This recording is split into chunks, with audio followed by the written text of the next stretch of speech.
Should maybe the people who are on the, actually there's not enough seats, so we'll do it one at a time. So I'm Michael Greenstone, and I am the co-director of the Climate Change, Environment, and Natural Resources section of the IGC. And we have an excellent panel this morning. And I thought, would you like to go first? Even though I know that's out of our assigned order?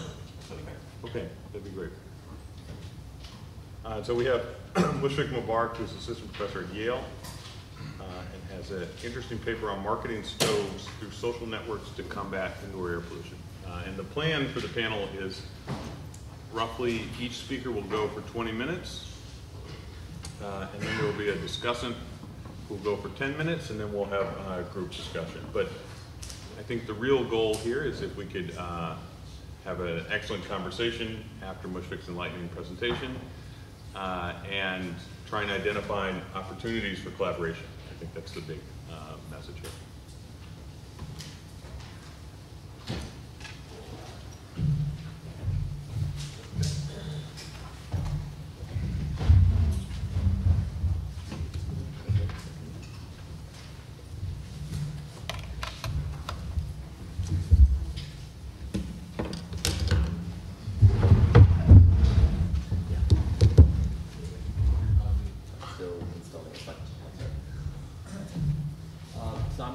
I'm going to talk about a series of projects on improved cook stoves. I was happy to get, very fortunate to get some IGC funding from Michael's program to take this research forward. So we're going to, a primary collaborator in all of this research is Grant Miller with the Stanford Medical School, but I was drawn on projects done with organizations in Bangladesh as well as some incipient projects in India. So the project is going to be all about not the effects of stoves on household health, but about understanding why the demand for stoves is low, when we think, and we seem to know actually from some of Michael's work, that stoves have, what you cook with has large consequences for indoor air pollution and for the woman's health and the child's health within the kitchen while she cooks. And the fact, and stove demand, it's worldwide is very, very low. And by that I mean improved stoves, so non-traditional forms of stoves. So for example, adding chimneys or making combustion more efficient, etc. It's very low demand. So we haven't been able to find the right model or the right marketing technique to get lots and lots of people to adopt.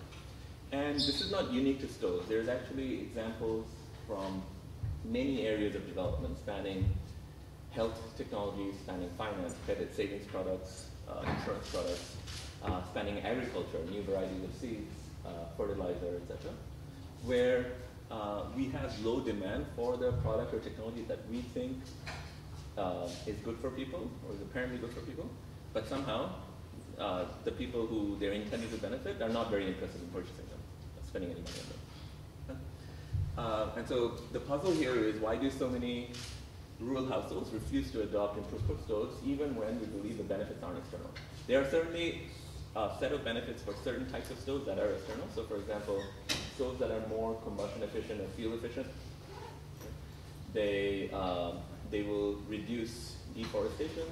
Right? And there's also research linking the pollution, the smoke that comes out of stoves to black carbon loading. And so there's interesting research in South Asia that claims that the single biggest contributor to the Himalayan glaciers melting in South Asia is the millions of cook stoves that just lie south of the Himalayas. But then in terms of the internal benefits to the household, so acute respiratory infections, the World Health Organization claims, is a leading killer of under-5 mortality, leading killer of children worldwide. It accounts for almost a quarter of all non-communicable child deaths. So it's pretty striking. According to WHO numbers, this exceeds the combined totals of diarrheal diseases, tuberculosis, etc. What we think of as the traditional killers. And biomass combustion within the household is thought to be the leading environmental risk factor for female mortality and female morbidity. And there's research that links biomass combustion to indoor air pollution and indoor air pollution to acute respiratory infection. So there's a three-step link here. Okay, and now, so some of the pollution numbers from Bangladesh. So these are pollution readings that we took while a woman was cooking. So this is the 24-hour standard, for this line right here. Is a 24-hour PM 2.5 particulate matter that's 2.5 micrometers in diameter or less. And that's the standard for the US. And these are the figures you get while the cooking takes place. So the problem here is that the smoke that's produced from burning biomass, and typically people, I mean, wood would be the best form of biomass, so people use cow dung. But if even cow dung is requires an expensive acid. It requires you to have a cow, and it has other uses. And so people end up using whatever burns that's free. So dry leaves and branches, crop refuse. So a lot of use of rice husk is common in Bangladesh and the rest of South Asia. And so we've had, we get readings that are much, much higher than what is thought to be safe. And related problem is that often there are children playing around in the kitchen while the mother is cooking. So why is it that people don't adopt? If we believe these large health consequences, then stoves ought to pay for themselves by increasing health outcomes and therefore increasing productivity. Okay? So some hypotheses are lack of liquidity, that people just don't have the money to purchase, or they don't want to spend the money on that. And information failure, that people just don't make a connection between stove use and respiratory infections. Learning externalities. So sorry, I might be a bit ignorant about this in the room, but just explain what is the thing you're talking about adopting which reduces the emissions. Okay. So sorry, I'll show you some pictures in a second. An improved cook stove. Right. So that's a very generic term, but what's meant by improved cook stoves is either you could, for example, add a chimney, which redirects the smoke out of the house and pollution out of the house, so that the woman who's cooking is not directly breathing it in. That would be one way to reduce pollution exposure. Another way would be to improve the combustion efficiency. So, for example, if you make the hole that the fuel goes into under the pot smaller, that actually increases fuel combustion. Right? And if you make more fuel efficient stoves, you don't have to cook for as long. Right? That would be another way to generate benefit. So some of these are very low cost type of changes you can make. Well, high cost like this. Okay, so that's not an easy question to answer. Some of these improved stoves are very low cost in that they're on the market for $10, $15, right? However, the jury's still out on whether or not it's really that improved, the cheap ones. So the ones that we're much more certain about the improvements in the health dimension, they are more expensive. Okay? So this is still, this is actually a large area of research mostly outside of economics, in environmental studies and in environmental engineering, etc. Okay, so another set of reasons that often comes up is just aversions to changes in traditional behavior and aversions to changes in the taste of the food that's cooked with the stove. Right? So for example, if you move from cooking over open fires to gas, which is much more healthy, the taste of the food definitely changes. Right? For a lot of these improved stoves that are still using the same kind of biomass, it probably doesn't. And more generally, just risk aversion about changes that have to do with the fact that, people would tell us about, my mother, my grandmother cooked this way, why should I change? What if it doesn't work for me? What if the food taste changes? Or what if, given my cooking procedures, I burn the food? And that's a risk that people have to take. Do you want to go back to that graph of pollution concentrations? It's really astounding. Yeah, so during periods when, especially when the fire is being stoked, right? We had cases. There was an environmental engineer from Stanford who was taking these readings, and so she had taken a $5,000 machine to take PM 2.5 readings, and we had periods when the machine couldn't take readings because the concentration was so high, and and more importantly, this kid's just there. I actually remember this picture and this day quite clearly. So I was in this kitchen for just about 2-3 minutes, and especially when she started the fire, I couldn't take it. I couldn't actually stay in there. Your eyes burn. So even if it's not, I don't know what's going on with my respiratory health, but it's just really, really unpleasant to be in there. Okay, so disentangling these different reasons for why people don't adopt is, I think, an important policy relevant question. It helps us understand how do we market the new technologies. Okay? So if it's a cost issue, then we'll have to address liquidity constraints or credit constraints or savings constraints or maybe some kind of clever financing. If it's simply an information failure, then we could reach a lot more people much more cheaply through information programs. Right? Or it turns out that I'll show you one type of reason that I have evidence for is that there's an intra-household externality, which is that the incidence of benefits and costs in the household is very, very asymmetric. It largely falls on the wife, because in Bangladesh and in South Asia, it's mostly women who cook. Right? So, and there are other results from the literature that says most of the costs are borne by the person who's directly cooking, because the pollution dissipates quite quickly far away from the stove. Right? But often the woman doesn't control the household resources, and therefore it's very difficult for her to make the choice to buy the stove. Okay. And so we need to, and we also need to understand people's preferences about particular stove attributes, because the question becomes, do we want to push existing technologies, or do we want to develop new ones that people like better? Okay, so the first step in this project was just actually spending a lot of time in Bangladesh talking to people and forming hypotheses on what are the primary reasons. And then based on that, we designed a set of experiments that try and address those reasons. So marketing experiments that tell us whether any of those hypotheses are for low adoption is correct. Okay, so we talked to people in Bangladesh. So this is with BRAC, the largest NGO in the world who's been working in this area for a while. And they were our partner in the initial set. We did a lot of focus groups with women in villages, and then we also spent a lot of time in the kitchen just observing the cooking process and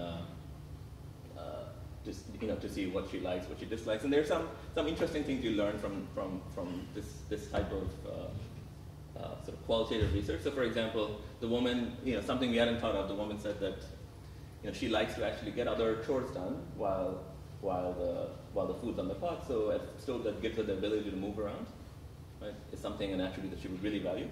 But so that she's not tied to sitting in front of the stove, and that would be an indirect way of getting health benefits. Right? So the particular stove we chose actually had that feature. Okay?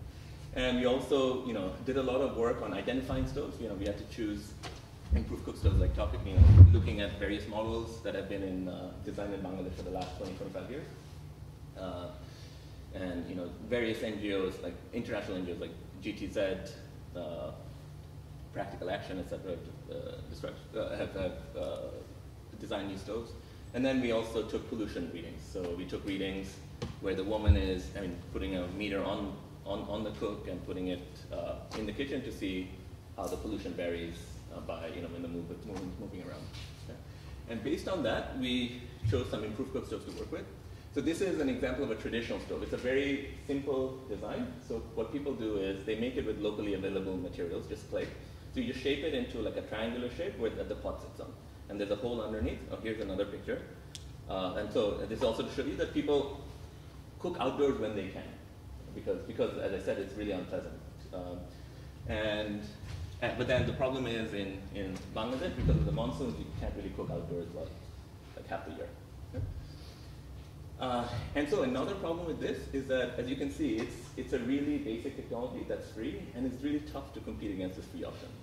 Right? People really like free fuel. People like to use stoves that they can build for themselves. That doesn't cost them anything. Right? And it's hard to market on the stove. So here's one improved stove that we introduced. It's basically the defining characteristic of this one is that it improves fuel combustion efficiency. And so for example, the hole here where the fuel goes into is much smaller. So one problem with this stove, unfortunately, is that you can't leave a whole bunch of fuel all at once, right? And so that's an attribute that people would dislike. But the most salient feature of this stove is that we did tests. It reduces cooking time and fuel combustion fuel use by about 20-25%. Okay? But per unit of time, it actually doesn't do anything to emissions. Okay, so this is much more a fuel efficient, combustion efficient stove that improves on the margin of household resource use time and resource use, but it doesn't really do anything about emissions. Okay. Whereas another stove we use adds a chimney, okay? And the most salient feature of this stove is that the smoke gets redirected out of the house. Okay? So it's a health-saving, pollution decreasing stove, and unfortunately this one doesn't do much by the way of fuel combustion efficiency. Okay? So we have these two different salient characteristics of the stove. One is fuel efficiency, the other one is health improvements, and we're going to try to use that in our experiments. Okay? So here are the experiments we designed. So how much time have I already taken? You have 7 minutes. 7 minutes left. Okay. Okay, so we worked in 58 villages in 2 districts in Bangladesh, and the 2 districts were chosen to maximize sort of the ecological variation in the country. So one of the districts had access to fuel. It's one of the few places that still has wood left in the country. It's a very densely populated, deforested country. And the other one is like the most of the country that doesn't really have access to any wood. Okay? And we designed 2 sets of experiments, cutting across the different districts.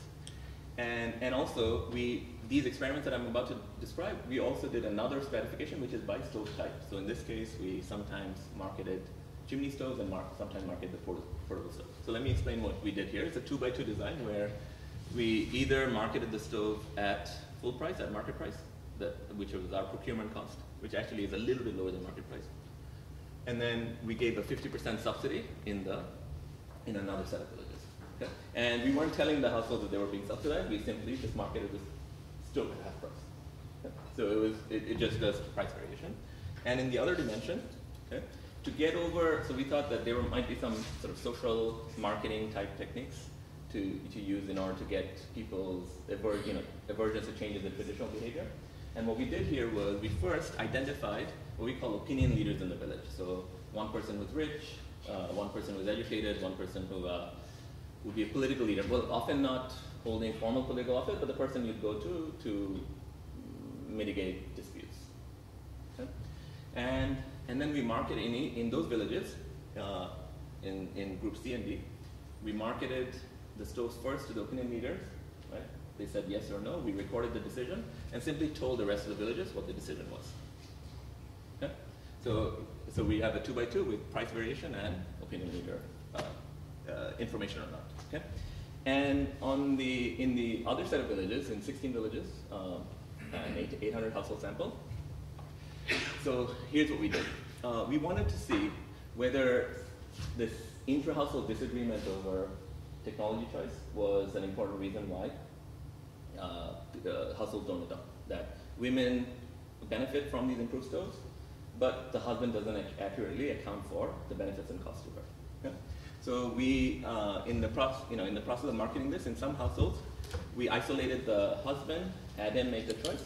And in other households, we isolated the woman and had her make the choice. Okay, so what would the choice be? The simplest thing would be to just say, do you want to buy a stove, an improved stove? Right? Now that doesn't really work because woman would always say, look, I can't make a decision without my husband, so that doesn't really get at her preferences. It's a very, very problem you're trying to study. Right? Another thing could have been to have her make a choice between some cash and a stove, so she doesn't have to put her hand in her pocket. She just gets a stove, but it's costly to choose. But then again, women might have greater needs and preferences for cash than men who have greater sources of cash. Right? So instead, what we did was we used that salient feature of the 2 stoves, which is one is health saving and the other one is budget saving. So we made, in some cases, we made the woman choose between the health saving and the budget saving stoves. In other households, we made the man choose between health and budget saving stoves. Okay? And then that's the free, and we offered those for free, one of the 2 for free. And then in this, in groups G and H, we started charging a little bit for the stove. We gave it at about 85% subsidy, so we changed the price from 0 up, but also changed the relative price of the healthy stove a little bit. Okay, so I'm just going to quickly summarize the results on this side, and then I'll spend more of my time talking about the general results. Okay? So for price, we see that demand is very highly price elastic. Okay? So an elasticity of, depending on the stove, between 4 and 9. Okay? If you just give information and offer the stove at full price, the ultimate purchase rate of the stove is very, very low. So which is what we already knew, which is that people don't seem to want to spend any money on these stoves. Okay? So you have at full price about 3% of the stoves get purchased for the portable stove, 6% for the chimney stove. When you give 50% subsidy, it goes up to about 12 to 15%. Okay? And we see more that demand for chimney stove is more inelastic than the portable stove. That tells you that how households trade off health gains versus time and budget gains are different. Okay? And the other thing that happened is we went and marketed the stove, rack rent, and offered the stove one day. So people decided to purchase it, sort of made an order, gave an order. We went back, and sometimes to construct the stoves and go back to the household, it took a couple of months. And when we went back, there was a lot of people who had initially said they wanted to purchase or refuse. Right? And it turned out that the refusal rate was very highly correlated with price. We have several different price points, different stove types, and we can map this relationship. So it suggests that that liquidity savings constraints are key. Okay? And the other thing is that adoption, even when you offer the choice of 2 free stoves, right, adoption is still far from universal. So you have ultimately 70% of people take free stoves. Okay? That which suggests that there are some other non-price concerns that also are relevant for decision making. Okay? Okay, and for the opinion leader results, there's asymmetric effects between whether the opinion leader says yes or no. So unanimous no's generally have a much stronger effect on behavior than opinion leaders saying yes. We interpret that as saying that if the leader adopts, it's not necessarily right for me, but if he doesn't, then it cannot possibly be right for me. Okay? And another interesting thing here is that the opinion leader influence is much larger for the portable than the chimney stove. Right? Now the thing about the chimney stove is that it's really easy to explain. Right? You just say, we add a chimney, the smoke goes out of the house. Okay? For the portable stove, often people's first reaction is, oh, this just looks like, it's made of clay. This is what my stove looks like. But then you have to explain that it's, redesigned, it's more fuel efficient, and this is not something that's easy to, it's easy for people to interpret. And so what you see is the technology that households understand, that is, for that, they don't look for external signals. The technology that's harder to understand, that's when external signals actually matter more. Okay? And after households gain more experience with the stove, this opinion leader, this external influence actually dissipates. Okay, so finally, I'll skip over this and show you the gender results. Okay?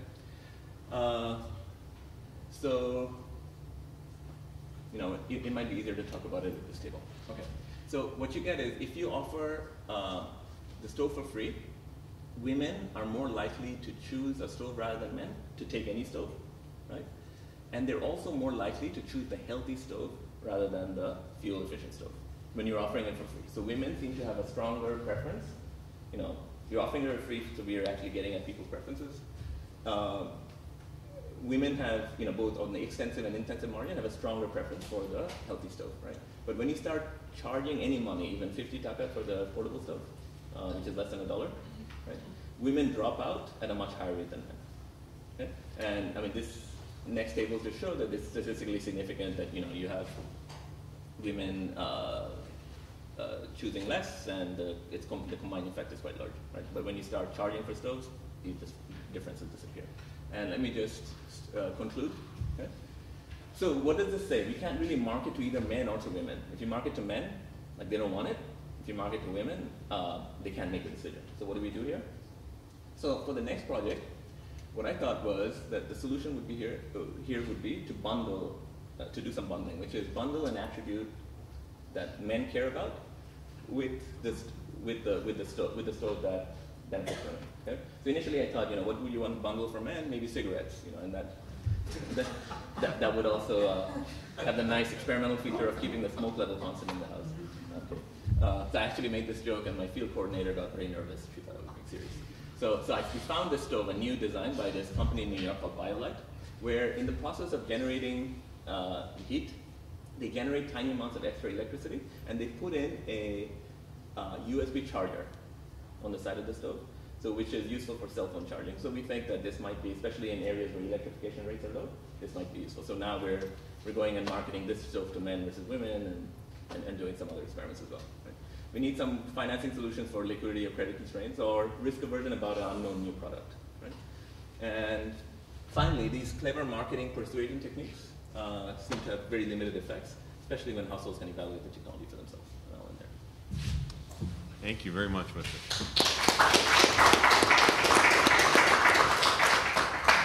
So as a discussant, we're going to have Malik Khan, who's a director of the Climate Change Study Division of CEGIS. Thank you.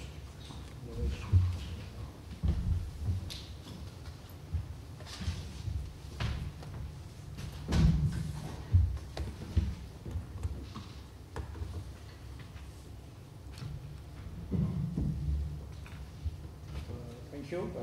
I would like to thank IGS for inviting me and give me this opportunity. And I would like to thank Mushfiq and his team for excellent this work. And especially this is a new innovative work in Bangladesh. We have a lot of research initiatives in Bangladesh, but I think this is a new dimension, especially for the rural area, rural women in Bangladesh.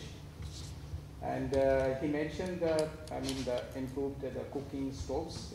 I think it's a really silent, killer for the women in the Bangladesh, because it's a very health hazard, and also it polluted the air, especially the indoor air pollution. And he mentioned some of the, the percentage that 98% of the rural population are using the traditional cooking stoves. Which if we can introduce this, the improved version of the cooking stove, that will enhance and also reduce the health hazard in the poor people in Bangladesh. And also he mentioned that the 10 to 15% of the combustion of the biomass, I think this is a very less efficient. So with using this improved version of the cooking stove, I think this will improve the significant amount. And it will be, surprising. If you see in the Bangladesh that, as per the World Health Organization's statistics, that 50,000 people death toll every year due to the,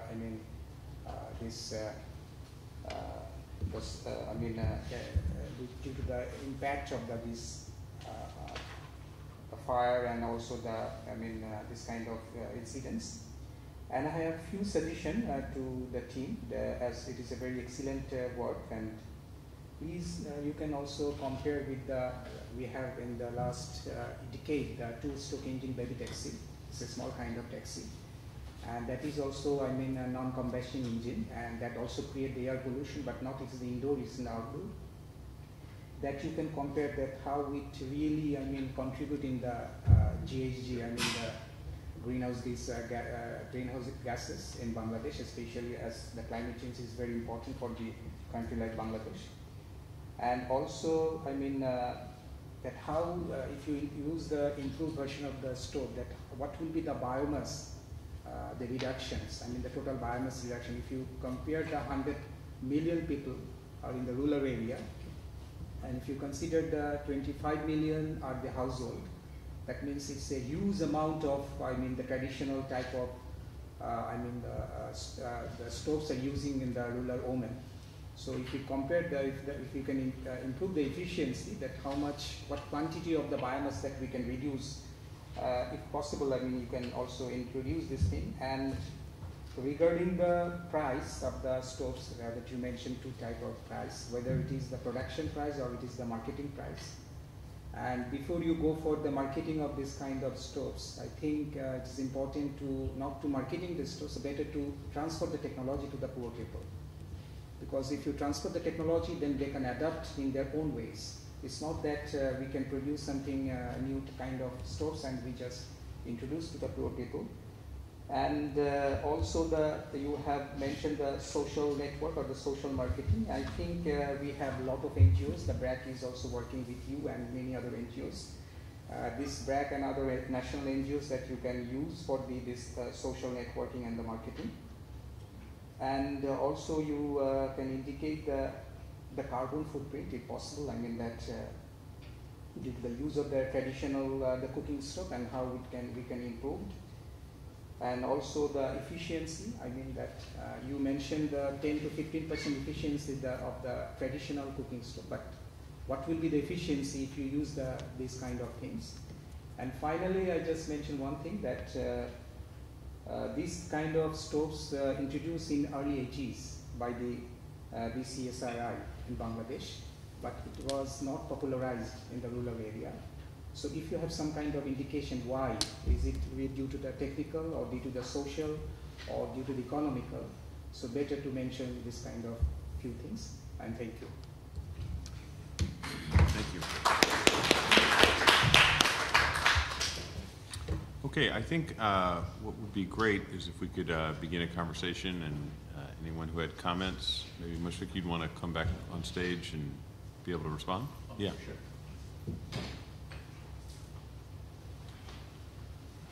So I'm happy to start it. And there's a hand over there as well. So one finding from some of my own research is that these stoves often don't continue to function very well for a long period of time. Were you guys able to take a look at that? Yeah. So the design matters. So I think from your research, you had a chimney stove. Yes. And It was very similar to your number two. Right. Yeah. And the chimney was made of? Usually some kind of aluminum or some kind of metal. Okay. So we had a smaller. Sometimes they were pipes, but clay. Okay. Yeah. So we had a smaller breakage rate issue. It was concrete chimneys. Yeah. So I mean that might be the innovation that helps. But in general, I think one general point to make about these technologies is that we have these a variety of technologies that are called improve, and somebody this guy at UC Berkeley who's been working on stoves for a long time keeps making the point that even though we assign the label improve to a large number of technologies, many of these are actually not that improved, given the problem that Michael just mentioned, that the stoves don't last, or they don't really do that much in the way of pollution reduction. So I think a lot of the, obviously as economists, we studied the social, economic sources of aversions to stoves, but a lot of the answer might be in engineering design and technology design. Right? So if you look at, for example, if you look at how this stove looks relative to the ones we marketed, and this is more expensive, we're trying to get the price down to 40, right? $40? Yeah, $40. So what is it now? It's they haven't mass produced it yet. Yeah. They think they can do it for 50, right? And so this is quite a bit more expensive. So sorry, 1,800 rupees is it's about 40, right? Yeah.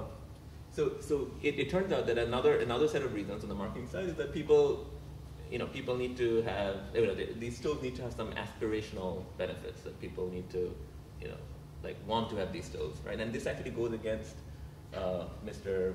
Malik Khan's comments that we need to get households to construct the stoves themselves, right? The one is that you need to actually, a lot of people believe you need to make the stoves look nice, right? And also make them of material that, people aspire to, and things that the breakage rate would be low. And the other problem with these stoves is that it actually requires, in order to get the pollution improvements, it requires constructing the stoves with very precise measurements, right? So even one of the subcontractors for our practical action stove didn't do a great job, and when we tested the stove, it didn't reduce, it didn't make the stove much more efficient. So I think going in the direction of having households build their own stoves, I can see the attraction to that, but I don't think it's a viable solution. Before even we go into this questions or whatever presented here related to fuel efficiency and using the biomass fuel as an alternative, the reasons for it. And this conversation, as you said, has been present in the environment and energy field since 1980s. And I'm coming from India, and we've had this going since the early 80s too. So one of the questions that I have is, do we have an empirical research which actually proves that women's longevity or women's health or women's respiratory diseases are more because they are cooking this way versus women in urban areas who are using gas? And is there a study like this ever? So Michael, Yeah, so I've been trying to work on this for about 5 or 6 years, and we're just beginning to get finally some results. And I think our results so far, and we have, our stove is very similar to the second kind Mushfiq has examined, is that they seem to have some minimal effect on the carbon monoxide content of people's breath for about 5 or 6 months. And then they seem to break. The stoves break. Or not necessarily break, but stop effectively getting the smoke out of the house. And that after that, there appears to be very little impact. And these are preliminary results, but very little impact on carbon monoxide content of the breath. And then, since that's the primary causal channel that you might think any health effects are going to fall out of, it's not very surprising that we then don't see very big health effects. Now, it's possible that that's because that's the type of stove we were examining, and I think there is a component to this clean stove movement that has the mañana element to it, which is tomorrow we will have the right stove, and that's always going to be true, that tomorrow we will have the right stove. And I think there needs to be more research that really tries to evaluate this in a kind of a... No, you're talking of value of this stove on women. Right. I'm talking of a fundamental baseline. Okay, so I can comment on that. I've read that. I mean, actually, the literature on stoves is mostly focused on what you're talking about, right? So this, marketing, how to market stuff, how to get people to buy it. Yeah, This is the innovation. right. This is a new thing that's But going back to the background, here's how to think about the relationship. So you have biomass combustion, okay, and that possibly is linked to emissions from the stove. No, right? Those And then from hypothesis, is there a study? Yeah. I am getting to the studies. I'm just explaining the dose response, the various components of the dose response relationship. Okay, so it's related to emissions. Okay, and then emissions, you would want to see if it's related to respiratory infections. Okay, and so there's two different sets of people, all in the natural sciences, who've examined these two things independently. So the dose response relationship between biomass combustion and emissions is quite well established, because those things you can run laboratory tests on, right? And you can also establish for some expensive but improved versions of stoves, or even gas stoves, you can establish that the emissions reductions, like for example for gas stove, is over 90% relative to biomass combustion. Has it been done? Has the research been done? Yes. Is there an established study? Yes, many. Yeah. Although I think most of them are in ideal settings. Ideal laboratory conditions. Yeah, well, but if you think about gas stoves one of versus... the biggest challenge in climate change is exactly this, that when you're talking of applying it to medical sciences and trying to establish causality, it becomes an issue. Right. So I think there's not much debate about the fact that gas stoves reduce emissions by a tremendous amount relative to traditional stoves. But the health impact is what I'm And then the second step would be to go from emissions to respiratory infections, and there, so Michael and Esther's study is among the first to do a randomized evaluation of this. Yeah, unfortunately, we had this problem that the stoves break, right? And there's again a large literature that links traditional stoves to health gains, but they're not randomized control trials. Okay? So many people have shown that effect, right? But causality can definitely be questioned on that. Yes. I have a question on the demand side and also on the supply, and another on the supply side. On the demand side, have you tried to elicit how the salient issue this is before trying to intervene? Yeah. If so, does the education you provide actually changes the salience? And on the supply side, is there a market for stoves at all? Okay, so let me talk about the demand side first. So actually, part of our forming hypothesis was to do some quick quantitative surveys, like short questionnaire, but nationally representative for all of Bangladesh. And we asked questions like, what experience people have, what they think about stoves, what they would want to spend their money on, right? In order to, so for example, inform the precise price points that we should be choosing, right? So here's what you find from that. One is that almost everybody uses traditional stoves in Bangladesh, like 99% of people. Okay? And despite the fact that these improved stoves have been around for 20, 25 years, or maybe we should call them improved with quotation marks, about 89% of people have never seen an improved stove. Okay? So just, I mean, that aspect of salience is very, very low. And the second thing is we ask people to make hypothetical choices. Choices between stoves and a bunch of other product services that you would think is good for development, like in health, education, etc. Right? And we tried, improved sanitation facilities and access to clinics, access to nurses, etc. And of the list of like a dozen products, stoves by far is the lowest priority. By far. So you see a bunch of lines that are up here, and then stove down here, in terms of what they would spend their money on. So on the demand side, that was before you gave them before they had the new stove? Exactly. No, this is just like, this is not even in our sample. Oh, this is nationally representative, so we just tried to get a sense of what the background situation was in Bangladesh. Okay. And then on the supply side, right? I think that, the engineering design point that I made earlier, that's a supply side issue, right? So we do need better designs of stoves because of breakage problems that Michael mentioned, but also to make sure that there are clear efficiency gains. Yeah, just a couple of comments. Just to introduce myself, I'm Paul McGardigan. I run the Ecosystem Services for Poverty Alleviation Program, which is a sister DFID program, but also act as an advisor for the ESRC DFID joint scheme. And one of the problems that we're seeing in all our research portfolio is research communities not talking to each other. And for a lot of your issues up there, I think kind of only better social science coming into it. And this is one of the big gaps, is social scientists don't like working in this environment. But that's what we need to do, is to get some really good social science into this, to understand the link between supply and demand, the preferences made,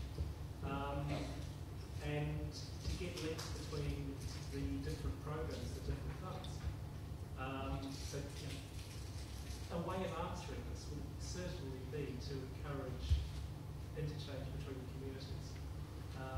And there are significant funding schemes out there which can help you make those links.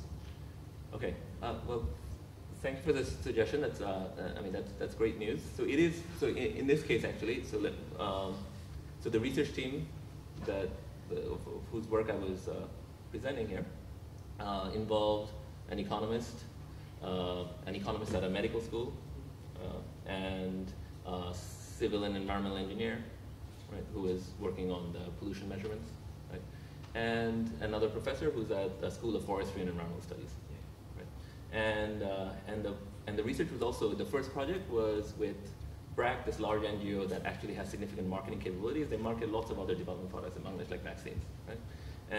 And the second project is with the designers of the BioLite stoves. Right? And there's actually the point that you made is actually even more true in other areas of economics where we work with various types of technologies, health, education, agriculture, etc.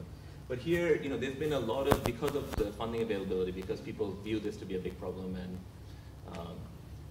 Hillary Clinton got very interested in this, and there's a new global alliance for clean cook stoves.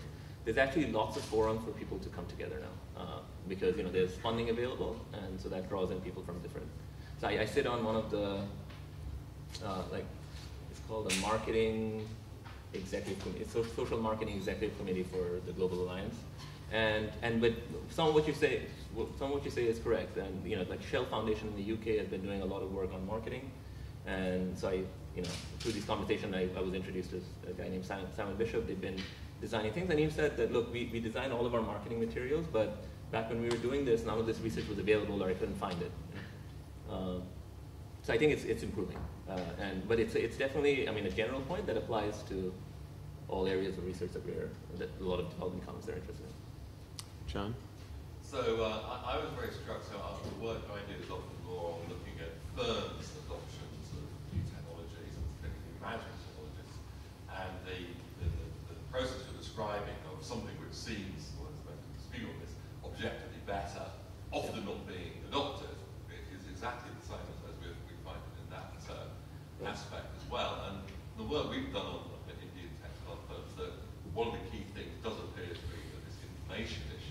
Sorry, are you John Manarino? Yes. Oh, okay, great. As I know your work. Yeah. So, but it seems that it was not so much not just the not knowing about it, but the not really believing when people came in and said, Right. here's a great thing you do. So, you know, even if you're a centre or a McKinsey or whatever, I don't believe you. It's only when other people like me start doing those things that I start believing it. So I thought one of the most interesting parts of your study here was looking at the opinion leaders Right. and their role in actually influencing people. And so if I understand what you said, their role actually is not so much to encourage, but they actually have this kind of gatekeeping role. If they say no, no one does it. And if they say yes, I might do it, or I might not do it. So it's a kind of, as you were saying, I wondered whether if you were kind of planning the marketing, the social marketing, Yep. kind of dynamic. So at the beginning of the process, perhaps when these things are expensive or unknown, you do want to get the opinion leaders on board to get the process rolling. But over time, as more people like me adopt it, then it becomes more popular. And I guess you could look at that, the dynamics of adoption over time. Yeah. So I don't know if we're doing this, but if you So, look over time, right. what's happened to the penetration rate, and see if you see this kind of, you know, this initial kick mattering the dynamics of it. Yeah.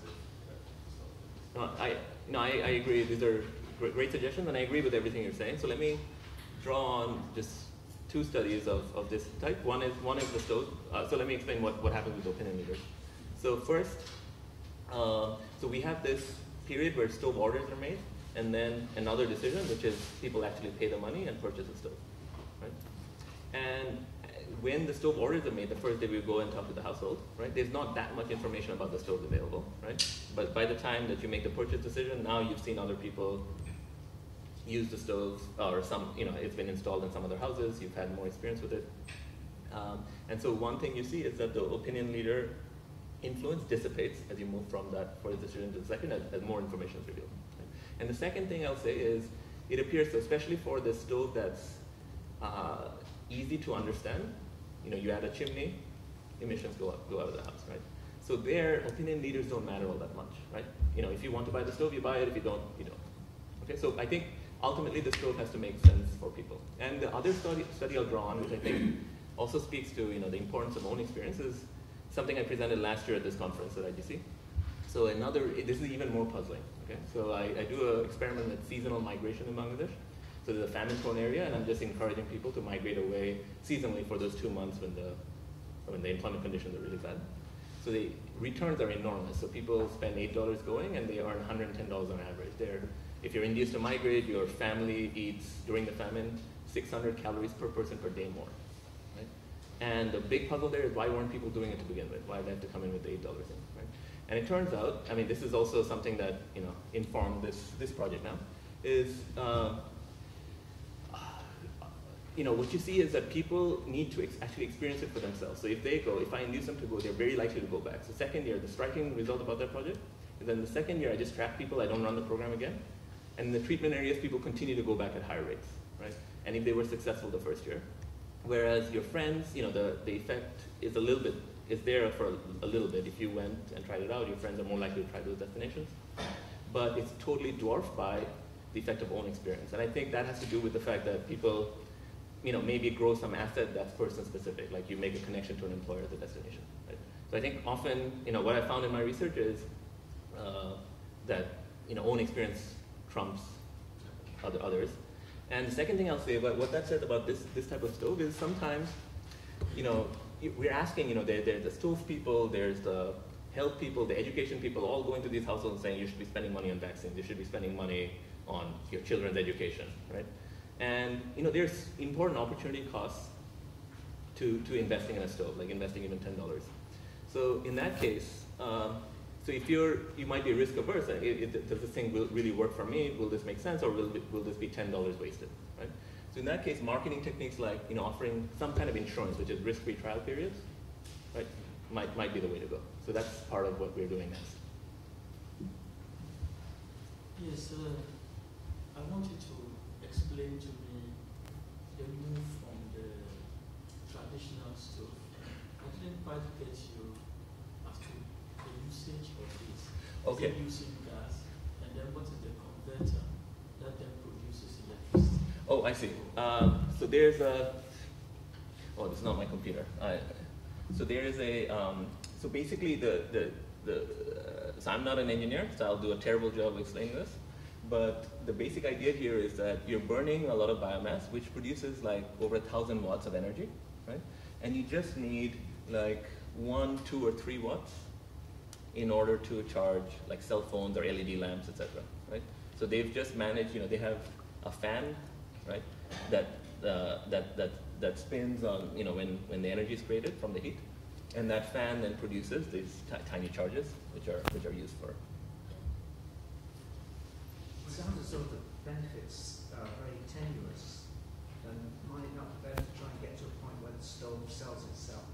So instead of trying to keep pushing at the margin and then having problems because the stove might get a bad reputation because it doesn't function very well, it needs to have much bigger, clearer benefits, and then it should sell itself, and it shouldn't need lots of people to work on it. Right, right.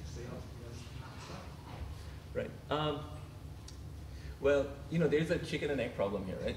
Which is that, like, if you don't start marketing, you don't demonstrate that these are,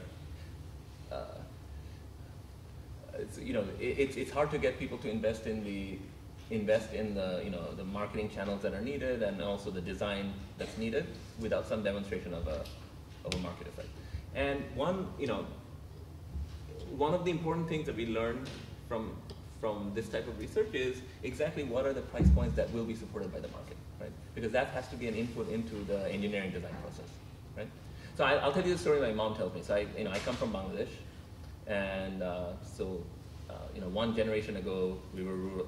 My family was rural, and so they were all cooking with biomass stoves.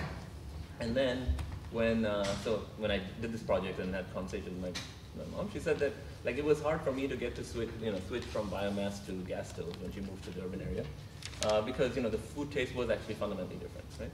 But what is it that led her to switch? So she started working, right? So in the morning when you make breakfast, with the gas stove you just turn a knob and it comes on, whereas with the traditional stove it takes a lot of time to stoke the fire. And she didn't use these words. Basically, the opportunity cost of not converting to gas became so high that they were just forced to convert, and then taste adjusted, right? So I think there is, so rather than just going back to the lab and spending 10 years just thinking about design, we need to figure out, how to market these stoves in parallel with, so from this we learned that men want something, and that went back into engineering design. That, so I think that's the give and take that's useful, and which is what the gentleman over here was talking about. Right? I think we have time for one more question. So you mentioned that improved stoves, for instance, with a chimney can break after a certain amount of time. And I think that this problem becomes even more serious if you want to mass produce electronic stoves, especially in rural villages. I mean, are you going to also introduce a customer support service, like someone that actually can help me if it breaks, or I'm stuck with a broken stove? Yeah. So if you're selling for $40 stoves, it is possible to generate a that kind of support service. However, this one isn't actually, obviously it's more complicated than a clay stove, right? But this is still burning biomass. This is not electronic. So of course this fan that spins might break, and then you need, And that also suggests that these kind of marketing techniques like risk-free trial periods are important, so to see if people like it, right? People have to try it out for a while and then. One of the main obstacles can be that can we start with something in a small house that takes a lot of space. Yep. Absolutely. You need the support service. You can't just go in and do a one-off project where you just offer the stove to a couple of thousand households and then say bye. That's part of the risk that households will have to take, and that'll keep. Absolutely. Okay. Reduces the biomass consumption. Yeah. And I'm reminded to a case study in the northern India when all the conventional tubelets and bulbs were replaced with the CFLs by taking the carbon credit harvesting benefits thereof. And this is the way they could make it fully subsidized and replace the entire amount of conventional tubelets and bulbs. Right. Absolutely. So this is one of these clever financing solutions that we might try, and I think there are some people actually working on this in India. But to make that case, we have to go back to the question that was asked earlier, which is we need to have established solidly the science that links stove use to climate change. You were talking about health, but we also need a. Yeah, this is in the Exactly. Yep. Okay, thank you. Thanks for all the questions and comments.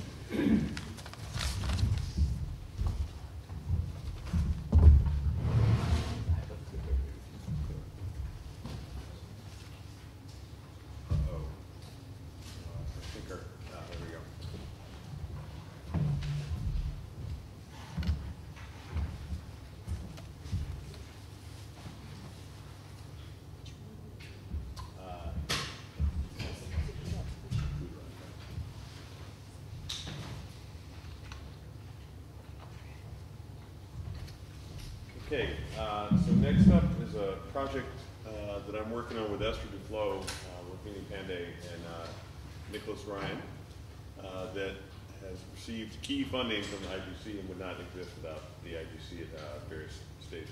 And it's a multifaceted project aiming at improving, finding ways to improve the system of inspecting industrial emitters in Gujarat, India. Not sure I know how to work this. Oh, the side. So, there we go. Okay, so the larger goal is, the larger context is that the marginal benefits of pollution reductions can be quite large. There's evidence that particulate air pollution can lead to increases in infant mortality, and in developing country settings. In China, at the air pollution levels that are comparable to some of those levels that prevail in India, there's been evidence on very large changes in life expectancy as a consequence of high levels of air pollution.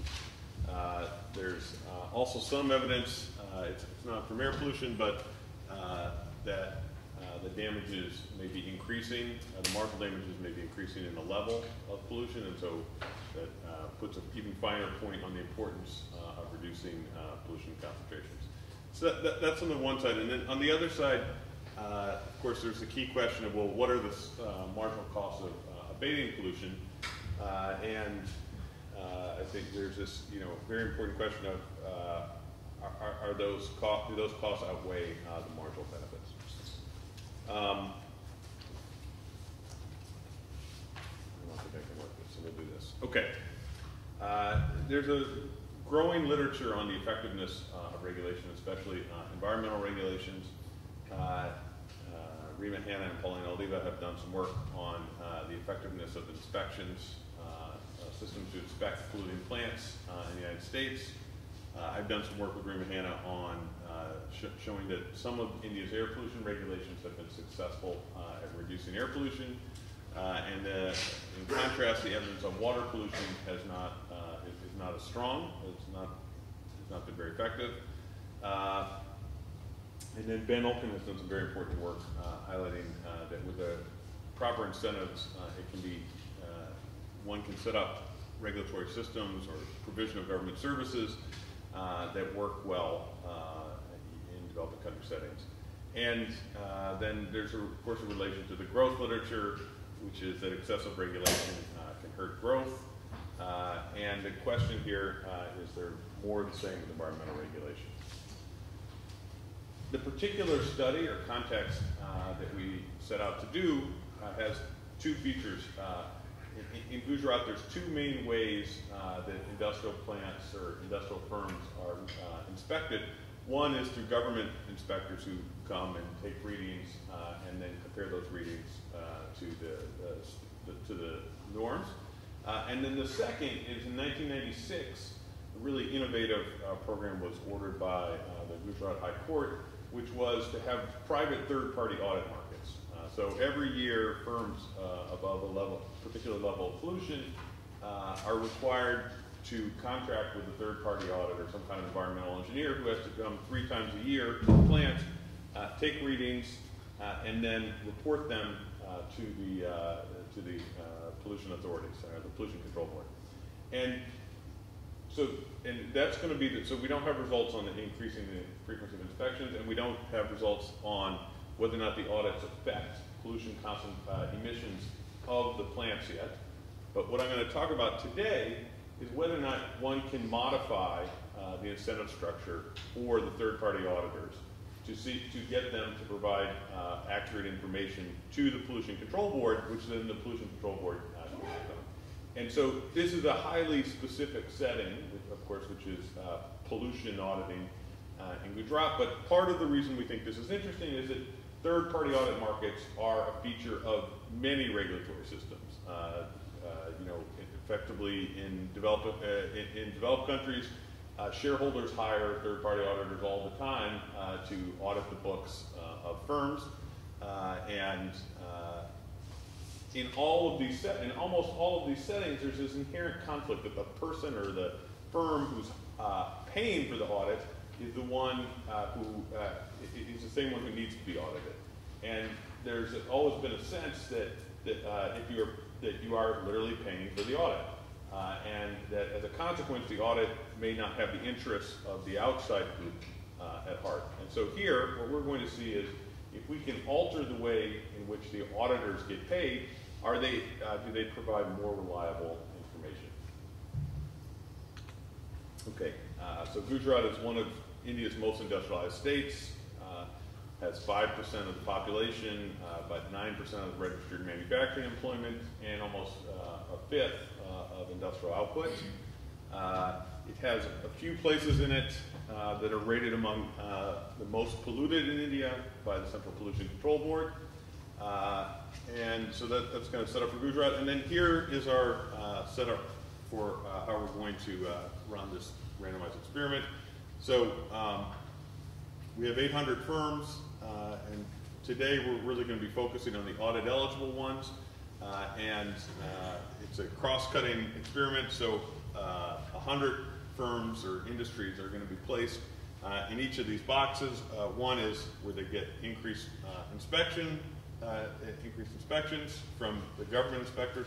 One is where they'll have the standard level of inspections. And then we have our audit treatment and audit control, and I'll explain a little in a minute what the audit treatment is. Okay, so as I said, the environmental audit scheme was begun by the Gujarat Pollution Control Board after an order from the Gujarat High Court, and it effectively had a couple features. The standard audit system, again, is that the firm hires the auditor, and then the auditor sends in the report at the end of the year. And one thing to note about that is, this is somewhat anecdotal, but our anecdotal information suggests that the prices being charged by some of the auditors were actually below the level at which they could conduct all the tests in terms of all the readings, which already is a sign that the market might not be functioning as well as it could. And so the treatment was that the auditors are going to be randomly assigned to the firms rather than the firms getting to select the auditors themselves. And then, of course, when the auditor shows up, it is still possible to bargain with them. And so we're going to have the auditors pay from a central pool rather than by the firm. And then, so that's the first two features. And then the third feature is in 2010,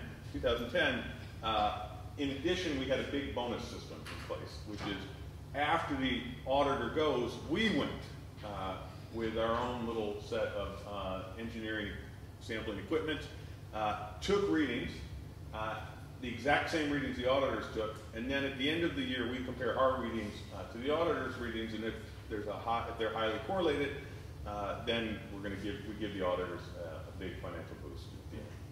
Do the auditors know that? They know that. They know you were going to come and check them. The ones that were in this scheme. So in the control group, we were checking them too. They did not know that. They may have heard of it, but they certainly had no pay back then. Okay. But it's a mix of monitoring and incentives, right? Sorry? But it's a mix, that intervention is a mix of monitoring and incentives. Yeah, so one thing that's really, I think, neat about being able to go back and do these back checks is in these third-party audit markets, you never get to see the truth. And so we are going to actually get to see truth, which is our own guys going back there and taking readings. And we're going to be able to compare that and see if economic incentives can get guys to report the truth. I'm sorry, who's the we? Is it the Gujarat Pollution Control Board? So this is a collaboration between the Gujarat Pollution Control Board and this research team, but they gave us the right to go in and do these back checks. Okay, so there's about 20, and I mean, I should mention Hardik Shah, who's the member secretary of the Gujarat Pollution Control Board, has been in very close collaboration with him and would not exist without him. He's going to talk about this from his perspective at the end of this. Okay, so now we're going to have we'll just get some graphs going here just to get warmed up. But the big thing here is, this is like my IGC moment, or there's several IGC moments with respect to this, but one feature of this is this back checking of the standard audits. The standard audits are always going to be the blue, and the red are going to be these modified audits where they're assigned randomly and then they're paid out of the pool and there's a financial test. We would not have any of the back checks, so we had this idea halfway through that, oh my gosh, we can uncover truth. And so in a last minute application that we fired off to the IGC, somehow they pity on us. And so we're going to have, in these modified back checks, that's entirely due to IGC. So, okay, so here's some kind of headlines. What do the auditors report? One really interesting thing is, turns out most of their readings tend to be right below the regulatory standard. And we'll show you that there's clumping of that there. And these results are hot, like the data are being cleaned as we speak. So this is all preliminary, but these are, I think that result is going to hold up. And that's in the standard audit. And then under the treatment, there's many more violations under the modified audit. And so how do the standard audits compare to the modified audit intervention? The average pollutant report is significantly higher when the auditor is freed from working directly for the firm. And there appears to be extensive underreporting in the standard audit, but not in the modified audit relative to our independent back checks. So those can be the three main results. So we're just going to have some graphs here. For these, let's just ignore this. For the main regulatory standard that applies to these firms is at this red line. And all I want to highlight is like about 50% of the sample in the standard audit. In this case, this is for COD, which is a form of water pollution, are piled up right at the regulatory standard. Okay, so whoa, that's a little suspicious. And it turns out if you do the now it might be that these guys have perfect control over their pollution and they want to be right up against a standard, and so that's an explanation. We're going to have to take a look at that as we go along, but it's at least striking. And now it turns out, remember, we got random assignment, so these firms are just like these firms, and it turns out they have a much more dispersed distribution, and you don't see that piling up. So, okay, so that's for COD, and we're going to just have a bunch of pictures like this. This is for another form of water pollution. Hey, Michael, just to understand the previous picture, what is the penalty structure like? If it's above the red line, so is it binary, above or below the red line? I think Mr. Shaw will talk a little bit about that, but the GPCB has a range of tools at their disposal, including being able to shut down the plant. Okay, so the number actually might matter. Yeah.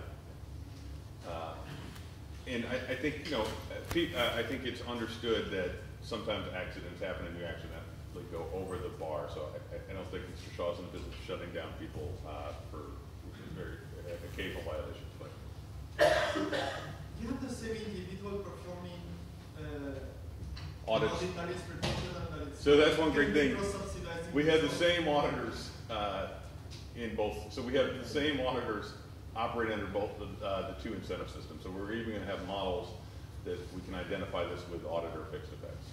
So it's kind of cool. So there's pilot. There's some pilots. There are. Yeah, and there should be, right? I mean, Just escalate the it would be in regulation. this, like, guys, it's free to pollute here, and you should get all the way there. Or, it's expensive to abate, is a way to say it, and you don't want to do extra abatement. So there's some piling up there is not unreasonable, or not to be unexpected. And, okay, so we looked at this one. And this is a form of air pollution, suspended particulate matter. And again, you have this big piling up right against the regulatory standard. But as I was trying to say, and John is underscoring, you would expect if these guys are trying to operate profitable businesses, which we're sure they are, you would expect some piling up there. Okay, so this is not what most of the results are going to look like, but it's one of the most important forms of pollution that the Gujarat Pollution Control Board hangs their head on. We're going to have a few sets of comparisons here, but the first that I want to focus on so remember the red is the back checks and the blue are what the auditor is reporting, is just comparing the two blues. And in this case, actually they look similar. Those are the 95% confidence intervals. They barely, they almost, I think they either almost overlap. But you appear to be getting a slightly higher reading. And again, this is a random assignment into these two groups. And what is striking in this graph is that in neither the modified audit or in standard audit is there anything that's approaching that seems to be the truth. And that's going to change in 1 second. But it is, there's two main tests I want to focus your mind on. Is this the same as this? And then is this the same as this versus is this the same as this? And for COD, it stands out compared to what some of the other results. This is more typical for the wide range of pollutants we have. And what you can see is quite striking as it relates to TSD is that the auditors who are under the alternative incentive scheme are reporting much higher emissions of TDS, and they're reporting what appears to be very close to the truth. And in fact, statistically, one can't reject that it's truth.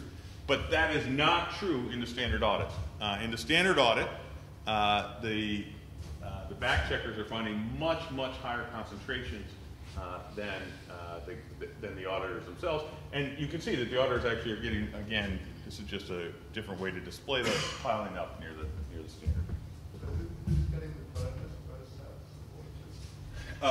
No, the modified? The modified guys. Yeah. Okay. And this is for particulate matter. It's very similar to what we just saw. Again, you see that these guys are below the standard. These guys have much higher levels than these guys. And basically, the blue guys, the blue and the red appear to statistically be the same in the modified audit. So that is, the auditors seem to basically be reporting the truth. But that is not true in the standard audit. Okay, and so this is just a statistical version of this. You could think of these being measured in standard deviations. We have 8 pollutants, and we just combine them all by taking out the mean and putting in measured standard deviations. And the way you would read this is that the audit treatment is leading to so this is blue versus blue. The audit treatment, no, I think red versus red. No, blue versus blue. The audit treatment is leading to about 0.13 to 0.16. In this case, higher readings across all the pollutants, and those are 0.13 to 0.15 standard deviations. So we put all the pollutants on the same scale. Okay, so now we're just going to difference the back check and the reading, and what you can see in the top case is that almost all the data is above 0. And so this is a different way of reporting what you saw in means. And you can just see that under the standard audit scheme, most of the back check reports have higher readings than the auditor's reports.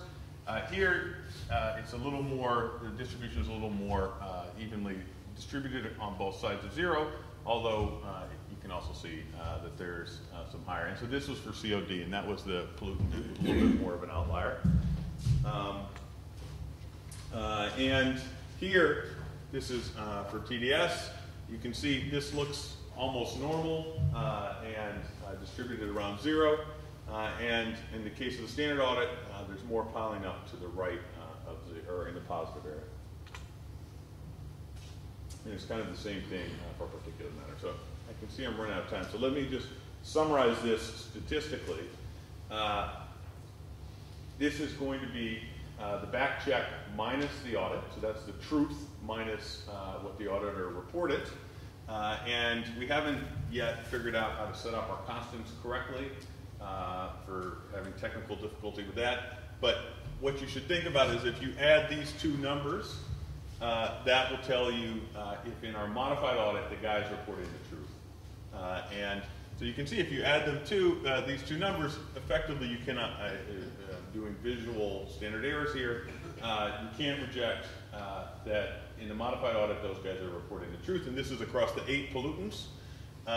And you can also see that in this in the normal operating procedure, they're reporting the back checkers have much higher readings than the auditors, and we break it out for all. So here's with the auditor fixed effects to take advantage of the fact that we got auditors operating in both regimes. So that it's really cool. The same guy, actually same inspection team, operating under one set of relative prices and under another. Wouldn't that, the fact that they're controlling only one of their actions, wouldn't distort the other action, so you become more likely to be corrupt on the one you are not audited? So you're bringing down the reading? We paid a lot of our bonus money was really big. And actually, if you talk to the auditors, actually the dynamic of it was more that there was kind of a race to the zero, a race to the bottom, and they would complain all the time that it was very hard for them to actually do an honest job because the pay was so low that everyone was undercutting each other, that it wasn't enough to actually undertake all of the tests. Okay. So I think the conclusion from this analysis is that these changed incentives appear to provide an opportunity for auditors to better report the truth. We are currently undertaking an analysis. A separate question is the Gujarat Pollution Control Board now has this better information, and how has that affected plants' overall emissions? And so we're undertaking an analysis of that. I should underscore that I think, the IGC, I think one of the purposes when it was founded was not to just have research for research's sake, but to find ways to take research and feed it into the policy system in a useful way. And I think Mr. Shaw is going to talk a little bit about how this has influenced policy, or will influence policy going forward in Gujarat. And we should just mention other states in India have found out about this and are quite interested in undertaking reform or implementing an auditor system similar to what we suggested. And finally, this is just a plug. Like I get that this is pollution in one state in India, but third-party auditing or monitoring is rampant. We use it all the time, and almost never do we have it so that incentives are structured so that the auditors are freed from the guys who are hiring them. And this shows that at least in one setting that can make a very large difference. Okay, so now we're going to have Mr. Hardik Shah give a presentation. He is a star in the India regulatory community. I believe he's the youngest member secretary of any state pollution control board, and he's going to talk about how our collaboration, and none of this would have happened without him.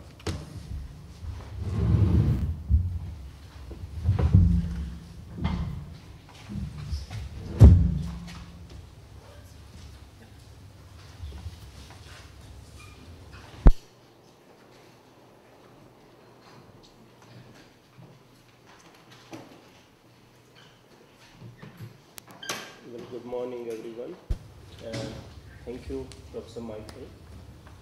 Thanks IGC for giving an opportunity to be here and discussing with such a delighted gathering about the research outcome that Professor Michael just explained, and how can we take it up further to the policy planning and maybe a new set of implementation mechanism.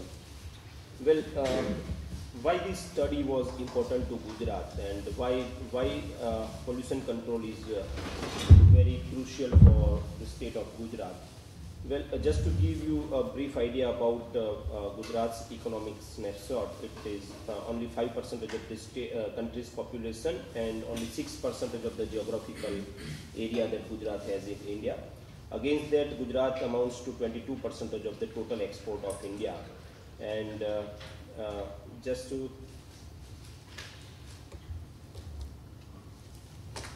I couldn't make it work. yeah. Against that, that's very important that, out of total chemical productions in India, Gujarat is amounting to 55% of the total chemicals productions and 45% of the total pharmaceutical productions in India.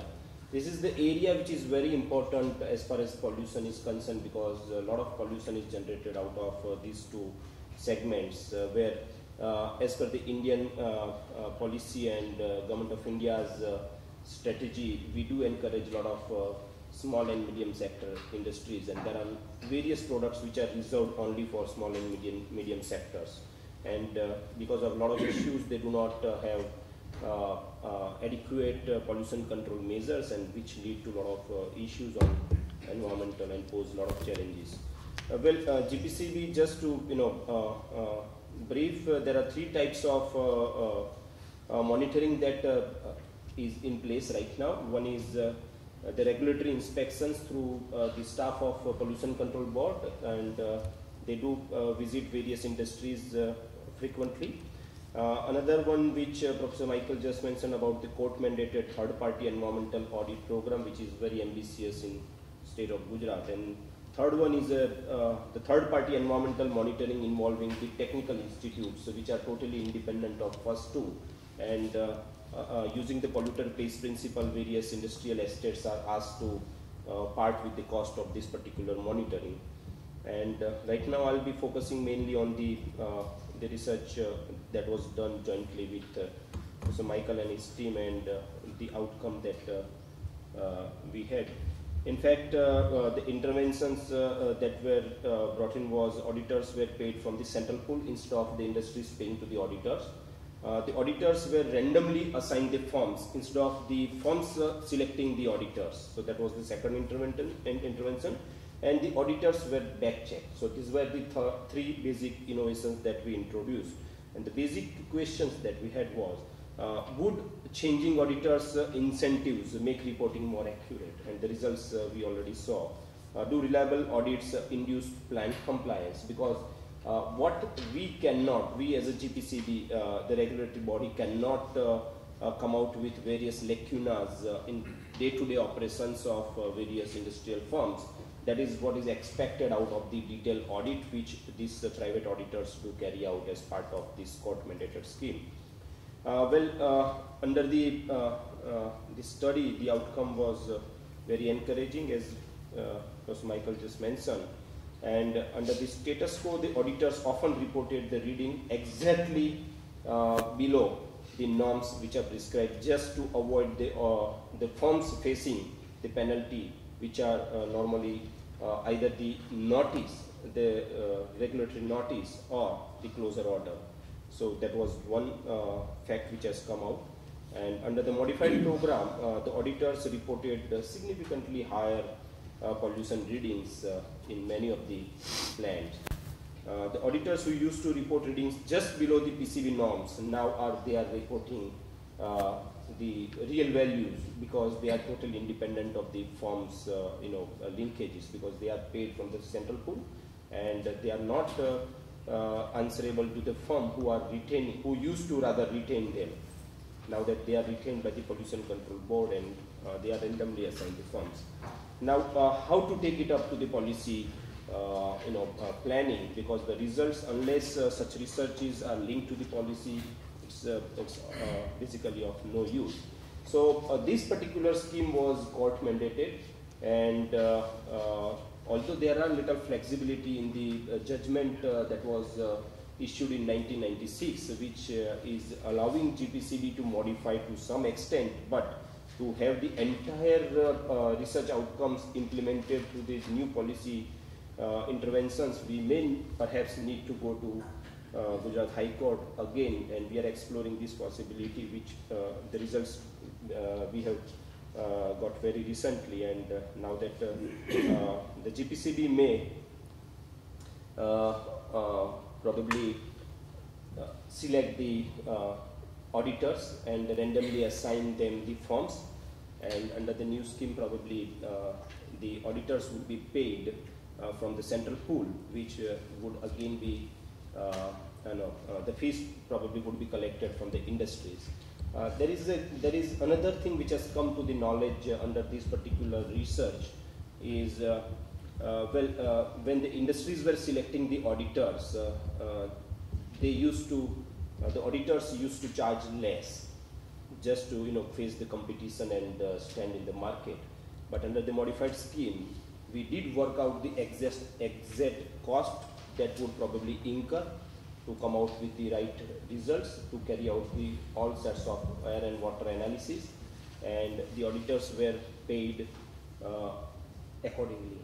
So maybe that was one of the apprehensions that we had initially when we took up this research, that since the firms are paying less, many of the auditors probably might not even be visiting the plant and giving the results exactly at the norms or just below the norms, and probably that was one of the issues that time.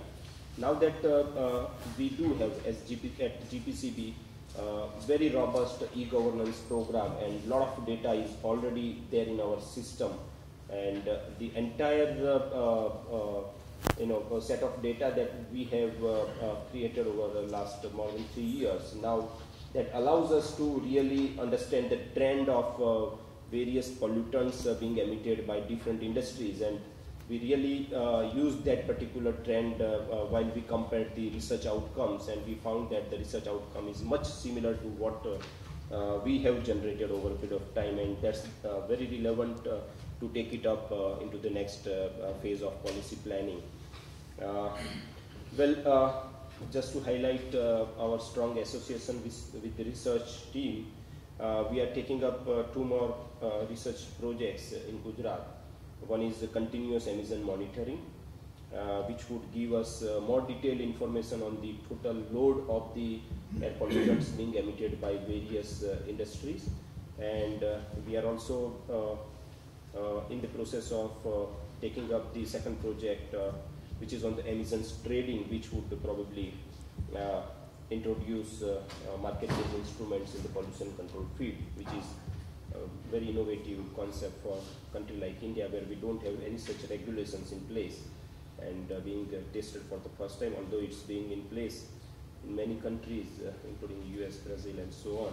But for the country like India, it would be a totally new concept.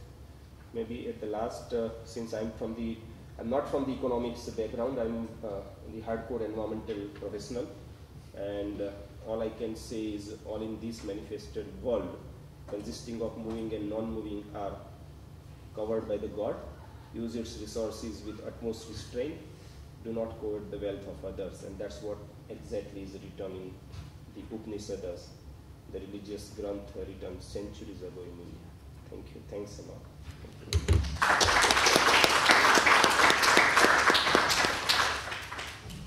Okay, thank you. I think maybe we would, actually, I think you should probably stay up here. You may have better perspective for some of the questions, and so we have time for some questions. Yes, I want to ask, my concern concerning the data, I think some of our colleagues was mentioned, you don't see the data as a system. In other words, you have the data collected, then the process that you are, let's say, trying to reach on delivering the data, and then the user. So see us, let's say, completely integrated system that goes from data collection to the process to some kind of information technology, some kind of platform, then you can deliver the data to the user, to the consumer. How this you link each other in order that you can develop a strategy and then you can develop a policy. Then you can, I mean, the consumer at the end should have some kind of knowledge of what's going to happen with the industry. So my question is to have a more integrated and consistent ecosystem from the data to the end in a more, let's say, and have some kind of delivery process. I'm asking about the information technology you are using for such type of sharing and delivering the data. Well, Gujarat has, in fact, in a very recent years, taken up the program on e-governance into the environmental governance, and exactly, if you can say, everything is online, and all the project proponents, all the industries, they get the data on the spot. So whatever data is getting collected over a period of time, that is getting reflected to the real users of the data, and the linkages of these two, the collection of the data and the dissemination of the information is through the GPCB's portal and server, which is being widely used by all the industries right now. For a research purpose, this particular research, we did the researchers were initially not aware because they weren't aware about the GPCB's strength in e-governance, which we later on disclosed with them, and that was really a back check of back checkers, and the trend that was established over a period of time by the form of this research, which was cross-checked with the e-governance program of GPCB's database, and that really matched to a great extent, and maybe a couple of more researches we are taking up in this regard now to link it up in a more integrated way. Yeah, but we have a different user and a different type of industry, so each one is different. Yeah. So how you deliver to different type of, let's say, user, the information? Well, it's it's not that complicated, in fact, because all the industries are given unique ID, and under their unique ID, their database is secured into the system, and the database can be retrieved in whatever the way we want, either the industry wise or the sector wise or the region wise or the scale wise. So it's more robust program that one could imagine, and it's a great help to us in curbing the pollution, which we have a big challenge. And I think just looking ahead, now that you've developed a system, once the continuous emissions monitoring becomes operational, that would be natural to include some of that information on the new system you built. That is true. Just a quick clarification: the back checks weren't part of the fix. I mean, it was an experimental variation, right? Back checks. You do back checks everywhere. In 2010, we did the back checks everywhere. It took us, sadly, it took us a year to realize that we could use the back checks. So that wasn't like randomly assigned. No, no. That was, that was introduced at a later stage. But the financial incentives were only for the auditors tied to back checking was just in 2010. Yeah. Could you follow on from that? And the thing I was struggling with is that the actual the intervention is a bundle of different things, and yes. I was worried about while you have the monitoring of the auditors, you've got the guardians, you have the financial incentives, and you have the independents kind of bundled together, and then understanding which bit of that matter is important. But if you're saying in the previous year you had enough monitoring, you could actually use that to see so right. So we don't have the data quite yet to do that, but yes. But remember, I think to establish truth. So that's always going to be true for our testing of the auditor reports. But in terms of whether or not the auditors in the treatment versus control, but it could still be that there would be a difference, and the treatment auditors would not be a truth. And so that's what we need the second year to do that. Which you get from the second yes, exactly. And put them the other. Yeah.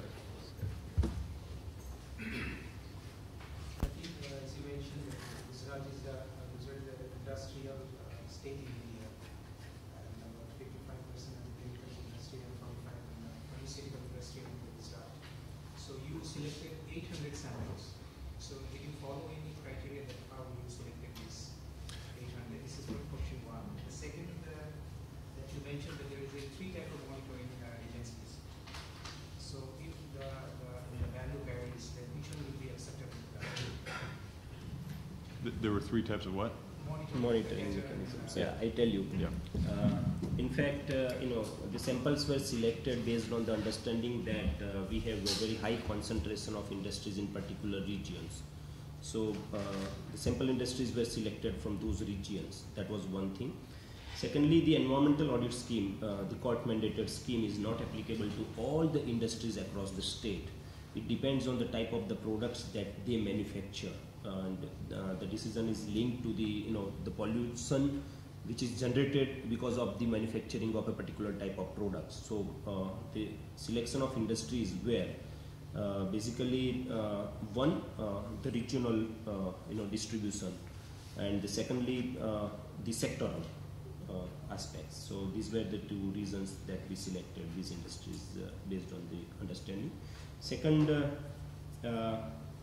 the three monitoring systems which are varied in a great nature, and we do take decision making based on the hierarchy. One, the decision making is normally based on the inspection reports of the pollution control board officials, which are what we call which are mandated under the law. So that is one thing. The court audits are normally the audit reports are generated at the end of the calendar year, and we don't get the report of the auditor immediately after the inspections are carried out. So that is the lacuna that we have, because the audits are meant to give the annual picture based on the certain monitorings that they carry out. But at the end of the audit, there are always the summary part of it, which summarizes the entire environmental management system of the firm with respect to its adequacy and efficacy to treat and control a particular type of pollutants. And based on those results, we do take actions against the industries, but the actions are normally in the form of the directions to implement certain additional measures and not the closing down the firms. That is one thing. And the third one, which is the independent third-party monitoring through the technical institutes, which are more of a supplementary in nature and not are substitutive to the pollution control board officers monitoring.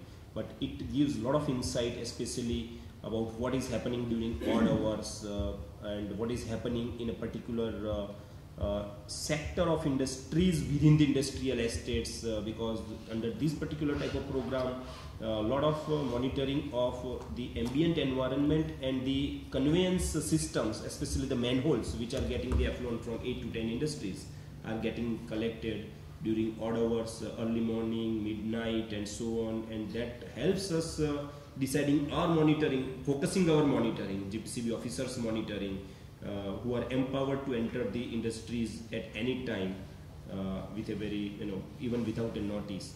And that really helps us, identifying the real culprits, especially in the cluster of industries where there are so many players operating and discharging their effluents, and sometimes it's very difficult because everyone thinks, everyone says that I'm the fellow who pours the milk in the pond, and at the end of the day we have the pond filled up with the water. So the third party, the technical institutes are more of a supplementary and not, we don't take very harsh actions on these things.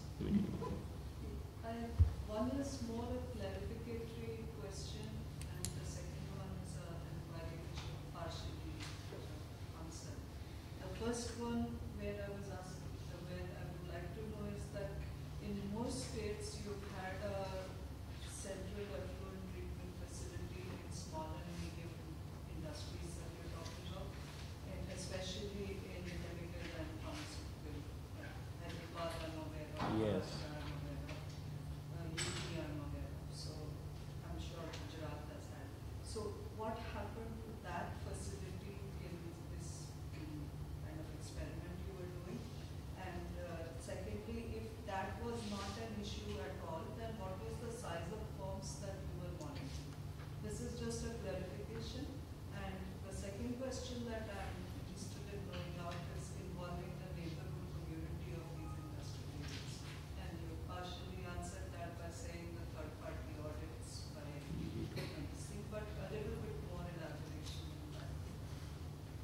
Yeah, well, as far as common effluent treatment plants, the first question,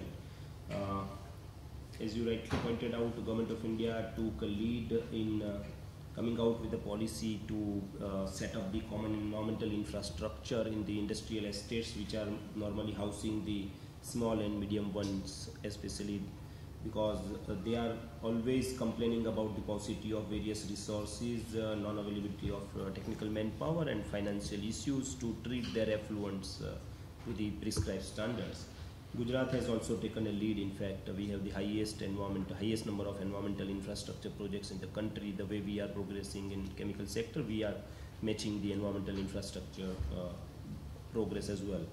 Under this particular research, we did focus to the industries with respect to their pollution norms, because when the industry is a member of a common effluent treatment plant, the norms are much relaxed to him, because he need not to treat up to the GPCB standards, which is being taken care of at the common effluent treatment plant level. So this particular aspect was definitely kept in mind while selecting the treatment industry. Well, size you mean by this capital investment? It wasn't based on the capital investment. It was mainly based on the type of the products that they manufacture, because the pollution is greatly varied to the products instead of size to size. So that is one thing which we did. And yes, involving the community, there is of course the third party and dissemination of the data of the environmental audit, which is now being made available to the anybody who wants. No, not being made available. They being involved in the process. Third party monitoring through technical institutes. Like you pointed out, at midnight there are certain pollutants which are kind of released and which you never get caught because the monitoring that the board does it between 9 to 5. So those kind of things. No, well, now in fact, people are much aware about what is happening, and there has been a lot of pressure from the community as well, and that's really helps us in taking up this call that we really need to be very strict on these aspects. And in fact, we have regular programs wherein we involve the communities on various aspects. We disseminate the data, take their opinions, and plan our new strategy accordingly. There is another system which works very well right now. Is now the community has trust in Pollution Control Board, and we have realized very drastic change in the type of the complaints that we are getting. The complaints which we used to get before, where most of them were not correct rather, and now even more than 80% of the complaints are with truth. That's what is our experience in very recent past. So people have increased the faith in the system, and they have started communicating their feelings, and they have realized that the things are happening, so they are more vocal now. So is this institutionalized? Well, this has been institutionalized in the form that we have the whistleblower scheme in place. That is one thing. And we have started under the e-governance program giving the ID to the complainant, and he can track back entirely his complaint and gets the final answer. Okay, are there other questions? Yep. Are there implications here for sectors where the truth is not so readily available? So you mentioned rating agencies. There's a lot of ambiguity in the debate about what Sure. rating should be. Well, I think that's at the heart of what John Van Reenen was asking about. Do you need to have the truth to do it?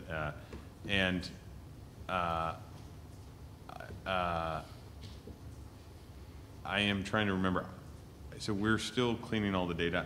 It is possible that there's a subsample in 2009 where we don't have the back check and the financial incentive for the auditor, and then that would, what we'd be able to say is something about the random assignment and the random assignment of the firm, as opposed to the random assignment of the firm bundled with the incentive about the truth. What were the incentives in place for the auditors before you arrived? I mean, There are none. in terms of acting in the interest of the principal estate. Well, there will. Actually, that's not true, right? You had a sanctioning system, right? Yeah, that is one thing, and there is one incentive to the auditors that they can always make mention in their profile that we are the approved auditors by Gujarat Pollution Control Board. So that helps them generating some credibility that they are approved, because the auditors don't get approved so easily. They have. Okay, thank you very much. This is very different from the stuff we had in the previous two papers. It was very micro, and this is slightly more macro, and I will try to give a fairly non-technical summary of what we've done in Ghana. So it is really about how to harness all revenues in Ghana. So here's a bit of an overview of what's going on there. They've got reserves which are estimated between 780 and 4,000 million barrels. The uncertainty margin reflects how much of the reserves are probable. So we have 90% probability margin, 10% probability margins. And as a result of probing and as a result of exploration, these reserves are being revised upwards all the time. So that's a great source of uncertainty. Another source of uncertainty for Ghana is, of course, the oil price volatility, since it, as we will see in a minute, can take a large part of the government budget. To take account of oil price volatility is very important. The windfall is relatively small on a global scale. It is actually for Ghana a relatively sizable proportion of its GDP, but particularly a sizable proportion of its government revenue. So, in contrast to other countries, the windfall of Ghana is fairly temporary. It may last 15, 20 years, say 20 years, and then it's gone. So a lot of the consideration, in contrast to a country like Iraq, for example, is how to spread it to future generations. So the idea is that the standard advice has always been for countries like Ghana, driven largely by the IMF where I've just come from, to even out, smooth it out, or to put up a sovereign wealth fund, to follow the Norwegian model, where you basically put all the oil in a fund and then gradually you take it out. And and we argue, actually, the thrust of the paper is really to argue that for developing countries, that may be a very, very bad thing to do. They should really invest to invest. So to prelude some of the stuff I'm going to talk about, there is, of course, in 101 international macro or international economics, there is a kind of separation theorem, if you want, which says that the amount of investment you do in a country should be independent of the amount of savings you got in that country. So the idea of this is kind of a completely hunky-dory world, where there are no distortions. Then you would argue that if you have a huge windfall of oil, that should not affect your optimal allocation of investments, should not affect the amount you invest. Now that theorem may actually apply to a country like Norway, or indeed like a country like the Netherlands or the UK, but I think will not be true for many countries which are developing resource-rich countries. For them, they may be getting, if they invest in US Treasury bills, we get a couple of percentage points. They may be paying a foreign debt, there may be much, say 8 to 9%, and then there may be all these projects there, maybe getting 20, 40%, depending on which thing you are. So then even just not doing any economics at all, it doesn't really sound right, it doesn't smell right to tell these countries to invest all their money in T-bills when their domestic needs are so high. So to give you a bit of a flavor for it, this is Ghana and this is offshore. There are a number of fields coming on, but the main one is the Jubilee field. There'll be other fields coming up, and here you see this idea that some of them are more probable and some of the reserves are less probable. So that's the uncertainty margin about these reserves. So when you look at it, Ghana is actually it's a very small windfall compared with if you look at proven reserves. Saudi Arabia is of course much larger, Canada, these horrible tar sands, Kuwait, Venezuela, Nigeria. It's very small. It's small potatoes. It's not compared with Nigeria. Now some would argue, well, that maybe that's an advantage, because then we're not every time you go to Ghana, they say, well, we don't want to be like Nigeria, in the most friendly way, to avoid all the Dutch disease problems, but particularly the corruption and political economy challenges, let me put it this way, in the kindest way as possible.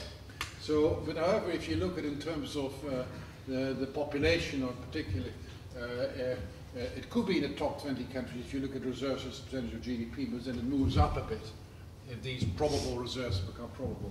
More importantly, is if you look at the windfall, this is what's now known with 90% certainty. It started, just about started, it's almost full scale, and then it will gradually go down. So that's a temporary windfall. So typically you would argue, if you believe in the permanent income hypothesis, you'd save something now, and then at the end of that, you've got a fund you build up, and then you can sustain a permanent increase in consumption by basically drawing interest from the sovereign wealth fund. That's the advice to countries that have been taking. Well, the next effect, that's maybe also what's in the constitution. Before that, let's look how it's built up. So some of it is built up from income taxes, some is from an additional oil entitlement, some are from government stakes, and some of them are royalties. Now, the interesting thing about particularly the additional oil entitlement is that it's kind of, see, in the old days, many contracts with oil-rich developing countries were not written in a very clever way. So in a way that if oil prices would double, then the oil companies would get rich, and the country would not get any of the share of it. Via this mechanism, Ghana, and there's some other mechanisms, but Ghana will get, if oil prices increase, they will get a share of it as well. So you see that in here, that if you look at the additional oil entitlement increases with the oil price, so if it goes up the oil dollar price per barrel from 30 to 100, for example, you can see that the oil revenue from the field as a share of GDP can be as from say 1% to 6%, but as a share of government income, it can be as high as 40%. And notice again that it's got this temporary feature, and it varies up and down with the volatility of the oil price. So when we look at it and calibrate it in a minute and try to look at some policies, we will also have to make an assumption about what we believe oil prices shocks to be. So the feature of oil price shocks is that shocks, the permanent component of oil price shocks is very large. So oil prices, some people find it even difficult to reject the random walk hypothesis, but when you get an oil price shock, it's probably very close to a random walk, but they're not like temporary shocks. So that suggests that if they're more like permanent shocks, that you should save a greater proportion of them than if they were temporary shocks. So we will look at that as well. So this is maybe classification, which you might find, I find helpful, and you could think of many other classifications. So this is Ghana, and this is, say, Nigeria. Ghana is a small windfall, for Nigeria is rather larger. Nigeria has had it for about more than 30 years. So income per capita has been more or less flat over those 30 years, maybe a little bit of improvement in recent years, but it really hasn't harnessed the windfall at all. And they have also huge absorption problems. So a problem because the windfall is that large that the capacity may not be there to actually satisfy the extra demand, not only for consumption goods, but particularly for domestic capital goods, for homegrown capital, as you call it. Think of education, think of health, think of infrastructure. Ghana has some of these absorption constraints as well. So an example might be, to the right of Accra is this large fertile plain, and I believe there are some plans there to stimulate modern agriculture, and that would require a lot of irrigation. But then to get irrigation there, you would have to negotiate with a lot of the chiefs before you can get irrigation done. And then by the time you've done that, you're many years ahead. And that means to say that you can't suddenly ramp up public investment, or you can't ramp up investment quickly because you hit absorption constraints.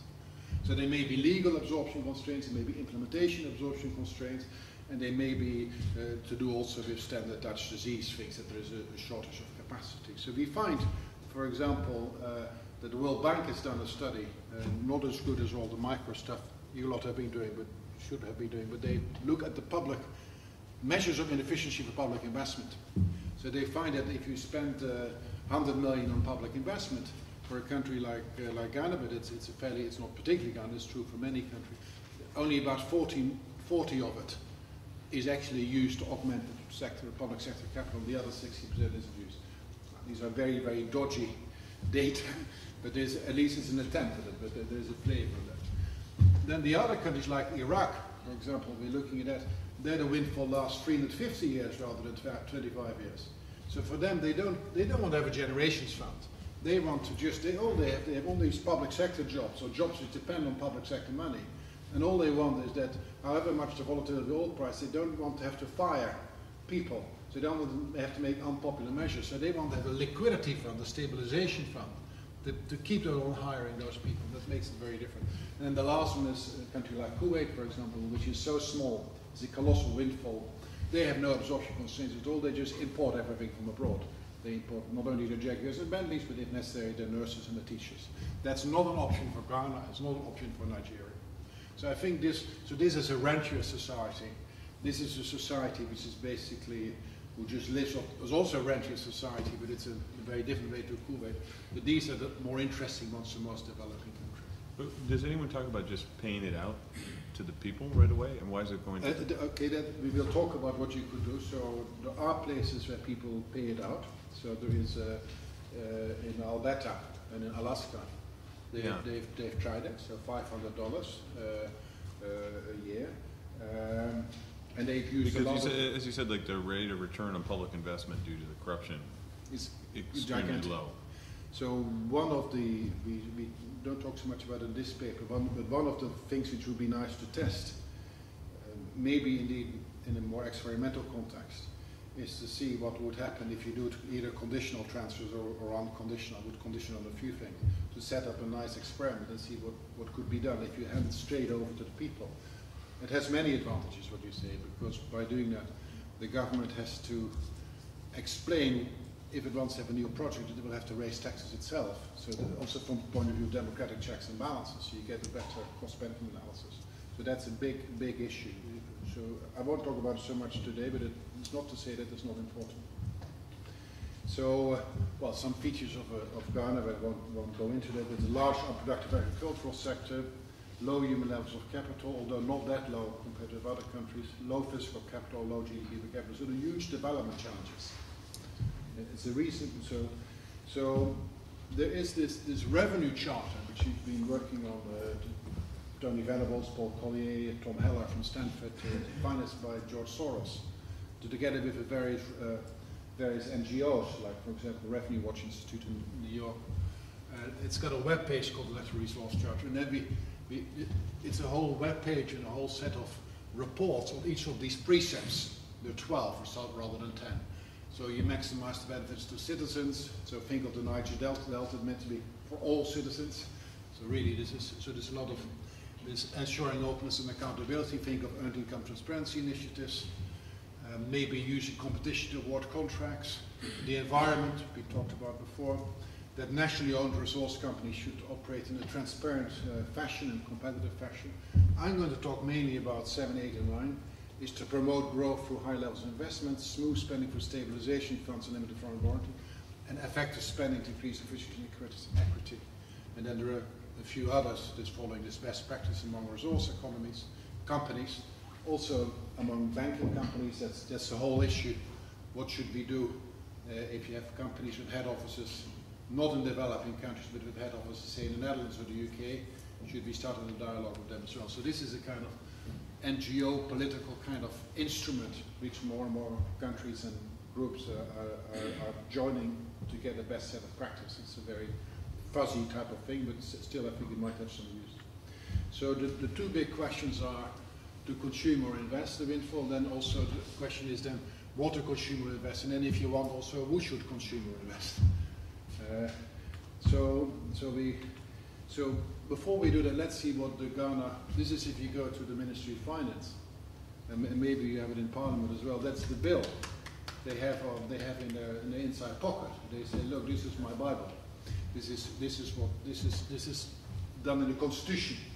And if you look at it, it's kind of interesting because it's kind of based a little bit on the Norway model. So this is the money coming in, the petroleum account. 30% goes into the funds, and then they try to quickly build up a stabilization funds. So 70% of that money goes into that. Only 30% goes into the heritage fund. When that's kind of up full steam, then you start switching the money more into the heritage fund. So that's like to build up. It's a very Norwegian thing. And then the 70% is a much rather larger part. Actually goes, 30% of that goes into consumption, 70% goes into long-term investment. Then if you ask the Ministry of Finance how many projects are ready to put the money in, to actually start spending it in a wise way, you do find that there are a lot of, they say yes, it's ready, but there are still a lot of problems with implementation problems, absorption constraints, etc. But that's in principle, these are the priorities they've allocated in that bill. And that's really how this is what is called. What is consumption? So that could be anything. That, actual fact, I think that many of these items here could in principle be consumption. But it's government spending. It's because not people payments will to address a lot of investment projects as consumption. So I would advise Ghana, this is going away from the techniques we've done. I would advocate a more independent fiscal authority. Hopefully the Parliament can do, but there should be an independent fiscal authority as well, which would actually kind of give some sense of approval about whether these are truly investment projects with a market rate of return, at least a market rate of return or not. I think that institutional part is still a bit lacking. In Chile, they've gone a bit further on in that, for example, than in Ghana. Consumption, that could be lower taxes, it could be transfers, it could also be what you said. But then again, if you give it to people, they might invest it in a stove or whatever. But this is mainly to be transfers and things like that. Now, they follow this reasonably well. Just a clarification question. When you talk about petroleum account, you mean money coming from the production? Yeah, the money I just showed you, all these components of money, like the income tax, the additional oil entitlement, royalties and mistakes, that goes into the petroleum account. Okay. Most of it goes in Ghana. It's not like Nigeria. So these are all money that come in Ghana when they start to produce? Yeah. Not before. Like not for before. Example, when they give, for example, extraction concession to the oil companies or stuff like that. No, okay. It is as money comes in. And okay. Interestingly enough, when we asked some politicians, and they said, look, well, are you worried about absorption? They said, no. We want to, I'm going to put us, and we don't have Dutch disease problems, because I want to put as much. This was only one person. I want to put as much. The person we talked about. I want to put as much money into developing new fields, and that's all foreign investment. I said, have you talked with Parliament about it? But anyway, so then he said, and of course, if you spend not on domestic products but on foreign products, for example, by investing in new fields, there won't be any Dutch disease. But I don't think that's quite according to priorities of the bill. Anyway, so what we did, well, forget the maths, it's not necessary. So we did a few exercises just to start. So this is the windfall, the green one. So that's if you would spend it all. You wouldn't, and then of course you wouldn't save any assets. So then you could also, let's just pretend, just to kind of, before we start talking about harnessing it for growth and development, what would a permanent income windfall look like? I mean, you see, it's only about 1%. To do that, you need to ramp up, build assets up to there, and then you can live out of the interest to sustain that permanent increase in consumption. So then we thought, well, can we kind of translate what the PRMA does, this act, what that would look like? So to the best of our knowledge, we tried it, it would look then like this. And then of course, so it would be somewhere in between spending it all and the permanent income hypothesis. So it would, actually we were surprised that how much it looked like spend all. And that means you build up more assets than if you spend it all, but you build up less assets on the permanent income hypothesis. That's the PRMA. Then the blue one is a thing they use in Norway. So that's actually the one the IMF has been recommending for many years. They're changing now the fund, because at least that's something we've been successful in, I suppose, with Paul and others. Is that they say, look, bird in hand is like you can't eat the salmon until you've caught it. So you can't use future oil income as collateral for borrowing. So that means you can only, you put all the money in a fund and only you draw out money out of the fund as the fund has grown. In a sense, then you will consume less in the beginning, and then you ramp it up and up and up and up. So you build more assets, and then if you're over there at the end of the room, it will go back to zero again. So basically, this is what a lot of people have been advocating in countries like Ghana, which is even worse than the permanent income hypothesis, because they say put it as much as possible in UST bills and over exaggerating it, and then you will consume much less. I think it's politically infeasible, and it's also ignoring the fact that you should use the money to harness growth. So which of these is related to optimal consumption paths? I mean, they're this one. So this is like the life cycle hypothesis, and I will show you. So, and I will look at more. Sorry, that's accounting for differences in marginal utility of consumption at different levels. Okay. Yeah. So you could do some, but is it just to start going? Because really we have this enormous elephant in the room that all these international agencies have been advocating Norway. Yeah. And I'm not so keen on that for these developing countries. So in England, we've had this report chaired by Michael Spence, and which is the Growth Committee, and they've also been arguing investing to invest. And so this is the point we're trying to make. So you could do some modifications of this permanent income hypothesis. You could allow for some more impatience. For example, if there's a probability you get kicked out of office. So I think in Ghana, most people say that things are fairly rational, fairly sensible, but the 6 months before an election, people forget the rationale, and you just invest a lot in swing districts, so for the swing voters. So if that were the case, this is this colored line, you would put up a lot of consumption up front, and therefore you would accumulate much less assets. So you could also argue, well, maybe capital markets are imperfect. So here be just a very strange one. This is like, some of you were old enough will remember the Blanchard-Yari model. So this is, so you calibrate it to the lifetime expectancy, 61 years. That's a constant death rate of 1.64%. That's this lilac one, hardly has any effect. So that raises consumption a little bit more in the beginning, from 0.95 to 1.2%, and it gradually weights down to 0 in the very, very long run. So just basically upfront sum of consumption. And then you can look also about Roljian and about utilitarian preferences, and to see how substitution would affect things as well. So what we did is we also looked a bit about a precautionary saving, and we tried precautionary saving with various degree of prudence. But what we find actually that, of course, precautionary saving would tell you to consume rather less. This is calibrated to the actual volatility of world oil prices, and therefore you would build up a few more assets. But if you compare the yellow line to the red line, it doesn't seem, we thought it would be big potatoes, but if you look at prudence and you just measure that by the third derivative of the utility function, it's actually very small fries. So I've got a hunch, and we have Tony and I are starting a little paper on it, that if you're in second best economies, where you're not on the top of the envelope, then maybe prudence will have much bigger effects. So prudence doesn't just come from the third derivative of the utility function. But if it does, it's fairly small, so that's misleading. Population growth, that means that you have in the future more bodies. That means that's the brown one. So that means that you will actually consume much less upfront because there are all these bodies in the future to care for. So, yeah, okay. So what small potatoes and big potatoes are is given here, and we find then that the important things is basically this impatience, this electoral thing is very important and tends to put things up front. So let me kind of, since there are only 2 minutes left, talk a little bit about what would happen when we now reject this permanent income hypothesis storage which we just given, but that we think was really important, is that there is capital scarcity.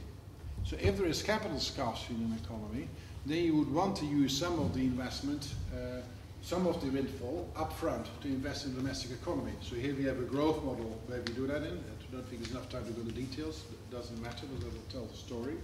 And then you will, rather than putting it in the fund, you will do it, for example, many countries have an interest premium. They pay higher rates of interest when they're more indebted. So when the public and publicly guaranteed debt is very higher, they pay higher debt, as you already saw when these countries are there. And typically they have capital scarcity. So then the thing to do is what we show is then that you invest much more in public infrastructure, and therefore also you will encourage investment in the private sector. Consumption goes up, but not as much as in the permanent income hypothesis, and you're building less sovereign wealth. You're paying down some foreign debt if you want, but the main thing is to use the windfall as much as possible to stimulate domestic growth of the economy. To have that, you need to have two things. You need to have to have not the separation result. You need to have the effect that there is a capital market externality. We say that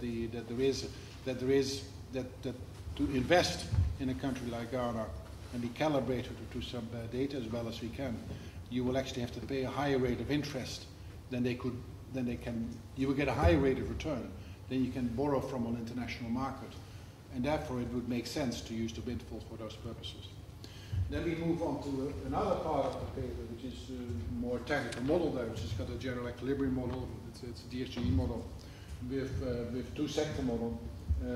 We have a traded sector and non-traded sector, where we also look at Dutch disease aspects. And there you have to shunt factors of production from the traded sectors to the non-traded sector. To do that, there are two sets of dynamics.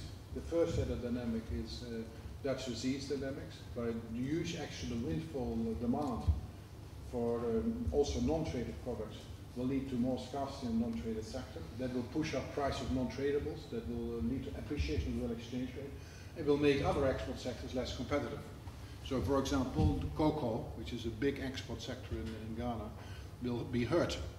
Now the question is then, is that bad or good? Should you then use some of the money? So in Ghana we hear stories that the money should be used to subsidize, for example, cocoa. Now is that a good idea or not? We probably think it's not. The other adjustment mechanism is that really it depends very much, these Dutch disease things, where the capital is coming from and where it is produced. So if a lot of the capital has to be produced at home, and we believe that is the case, you need Ghanaian nurses to train Ghanaian nurses, you need Ghanaian teachers to train Ghanaian teachers, you need a road in Ghana to make another road in Ghana. So we believe that investment is in homegrown capital is by its nature an investing to invest argument, which is in the models we've used to do our illustrative calculations. And then we end up with a story which actually, and also with calibration exercises, which I won't do now, which will tell you to use the windfall more for investment, particularly in the domestic sector. One final point, that because of this, so we have three reasons for a fund. One is to fund the Norwegian regions, so that's just to spread to future generations. We say, no, that's not as important. This is my final statement.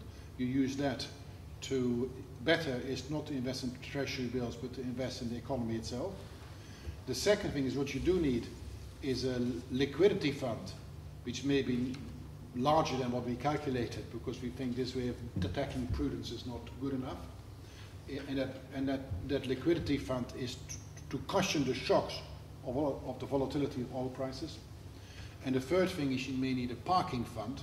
And a parking fund is although you want to invest most of your money in the domestic economy, you want to put some of the money temporarily in foreign assets until your economy is ready to actually absorb it, because it's silly to waste it. So that's the way we think of it. I'm sorry to try to compress too much in a short time. Thank you. Thank you.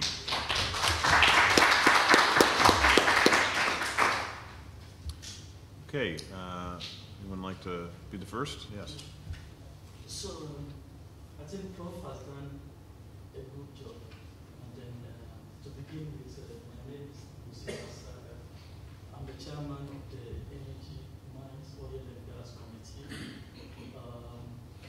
All the legislation surrounding this was actually in my ambit. So practically, I know what he's talking about. First of all, the Petroleum Revenue Management Act, it took us about 1 year to be able to finalize it, because we needed to travel all over the world, including Trinidad and Tobago, Norway, Nigeria, to see what is the best practice. And I think we ended up with the Norwegian model, but with country specifics. When the bill came to Parliament, and this is to give credit to Parliament, we did 297 amendments. It means you can imagine what came to Parliament. We did 297. Regarding the various petroleum funds, we have decided that 70% should go to consolidated fund, reason is because we still don't have enough infrastructure, so we cannot be waiting to invest in oil and gas assets, but we want to have our infrastructure development upfront. And that is why we are departing from the Norwegians. So as a result of that, in terms of absorptive capacity, I may differ a bit with him, because just last week or 2 weeks ago, we approved a loan agreement of $3 billion with the Chinese. And a lot of it is collateralized by future oil revenue. And all is meant for infrastructure development. Are the Chinese doing it? So what is happening is that we want to expand the port. We want to expand the railways. We are going into gas commercialization, which he knows about, to produce gas and to power our power plants up to 2,000 megawatts. We are building an oil terminal, and the list goes on and on, but these are the most important ones. And for this alone, we are going to spend $2 billion. So in terms of infrastructure, there's an absorptive capacity. Then regarding the macroeconomic situation, like he rightly said, because of the reserves that we would now have, Ghana now has improved from 1.5 months import cover to 3 months import cover because of the new resources that we have. The currency, which is called the CD, has become very stable. You have 1.5 CD to the dollar, which is quite stable. And as he said, that would affect exports, especially cocoa. So I think all in all, his research has been very, very useful, and he needs to do further work on discoveries, because you are using Jubilee Field as your model. Yeah, we looked at the others as well. Yes, but you know that Hess has recently discovered a field. You know that Vanco has also discovered a field. Yes, so your P10 and P50 and P90 may vary when we add all those new fields up. So that was just the other point that I wanted to make. Thank you. Thank you. I just wondered whether in doing your analysis you considered using environmental and natural resource accounting, because then when you're spending and investing in your human capital and your physical capital is showing up as accumulations of capital. So you would have a much more favourable ratio between what you propose in terms of capital accumulation and more cautious approaches, but the Norwegian approach and so on. I can take the last one. So we have looked at what the World Bank used to call general saving, net adjusted savings. So you look at the savings of the country like Ghana, you add on education spending, which is kind of saving and investing in human capital, but you deduct resource depletion, oil depletion, and you deduct stuff for pollution. So you evaluate the marginal damages of CO2 and of fine matter, fine particles. Then you looked at many of the sub-Saharan Africa countries, also Ghana, that their general savings rates are a little bit on the low side. So that's what I mean by on the low side, that they should invest more than is warranted by the resource depletion. It's really what that way of looking at it tells you that any stuff you take out of the ground, you must assets under the ground must be transformed to assets above the ground. But actually, in fact, as was just said by the chairman of the Energy Committee, by Moses, it actually, I've got some hope that they're doing it quite well in Ghana. And even generally speaking, the most resource-rich countries in Africa, the second commodity price boom, they've saved much more, they've been much more prudent than previous commodity price booms. Yeah, I think we're in 1 minute. And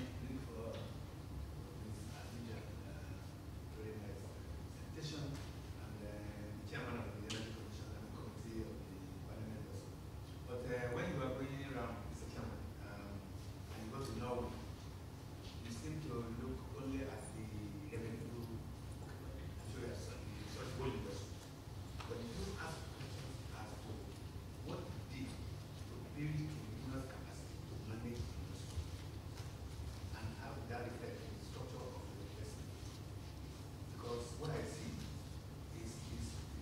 not different from what happened in Nigeria.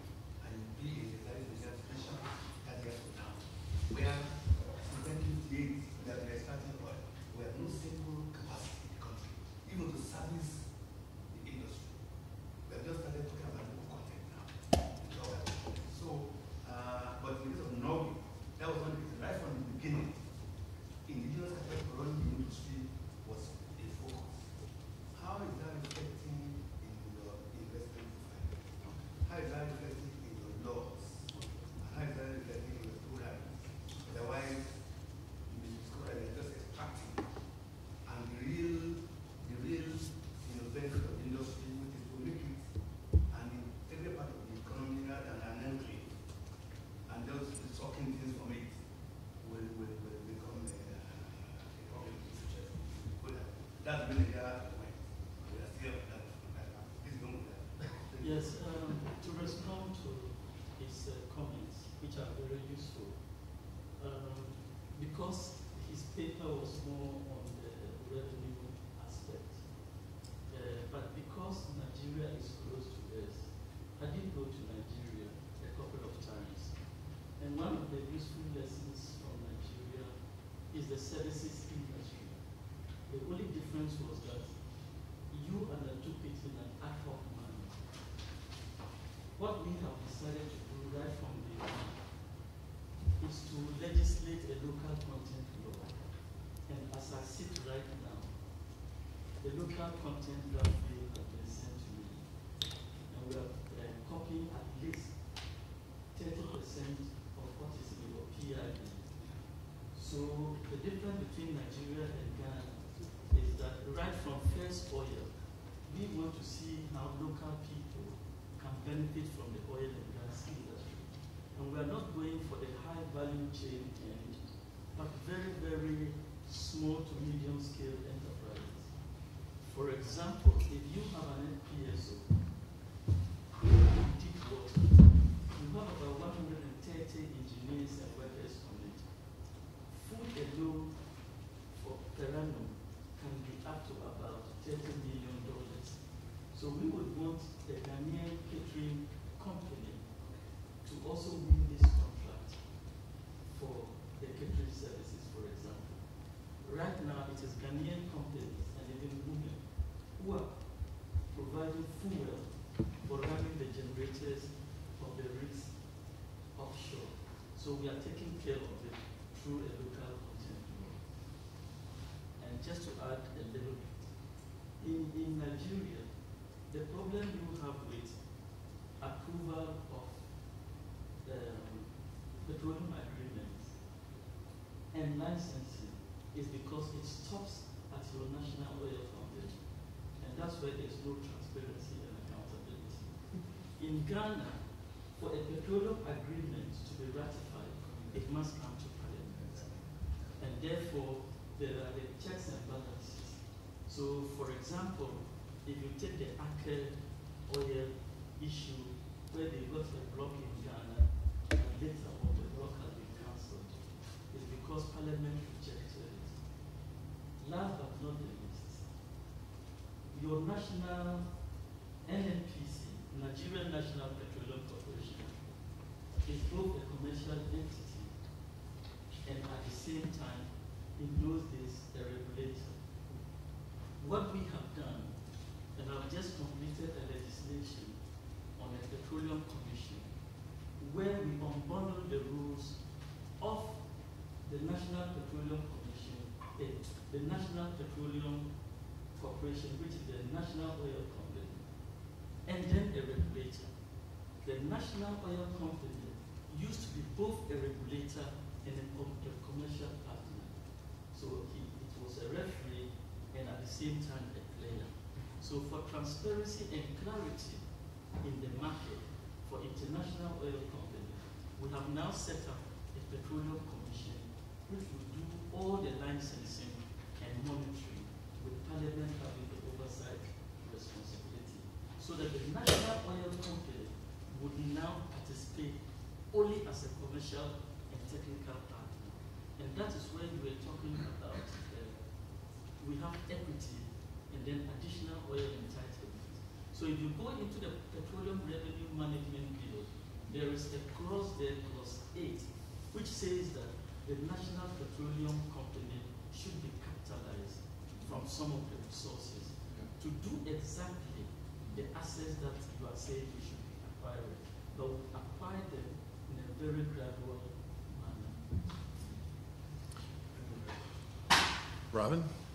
Just a very quick question. So the key difference from Norway is between 70% into the investment consumption arm, because the investment sounds like it's infrastructure.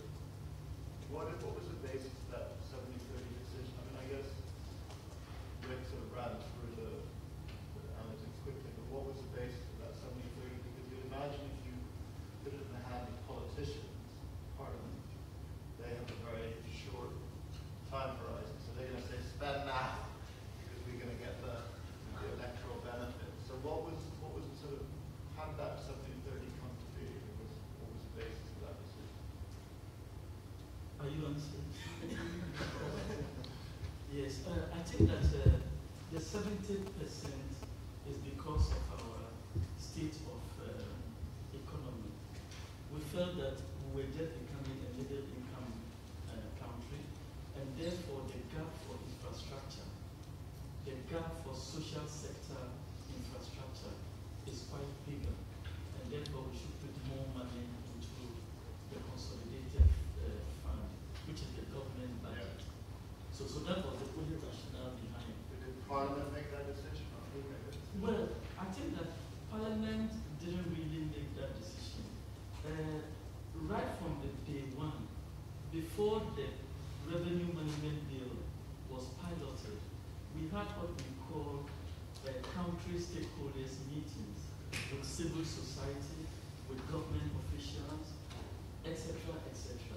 And I think the general consensus was that let's spend more money to develop our social infrastructure and general infrastructure, especially in education, water and sanitation, and roads. So that was the basis by which we came out with the 70%. But the strong point you have here is, right now I'm in government.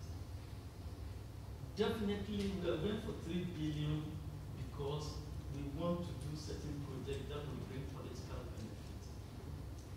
So even though that's not the intention, but behind it, there's that kind of intention. But the catch here is that Parliament must approve every single project that government must bring. So if government is going to do it for political reasons, the opposition party is there to check it. And in Ghana, we have a hung parliament. The majority is only 4 MPs.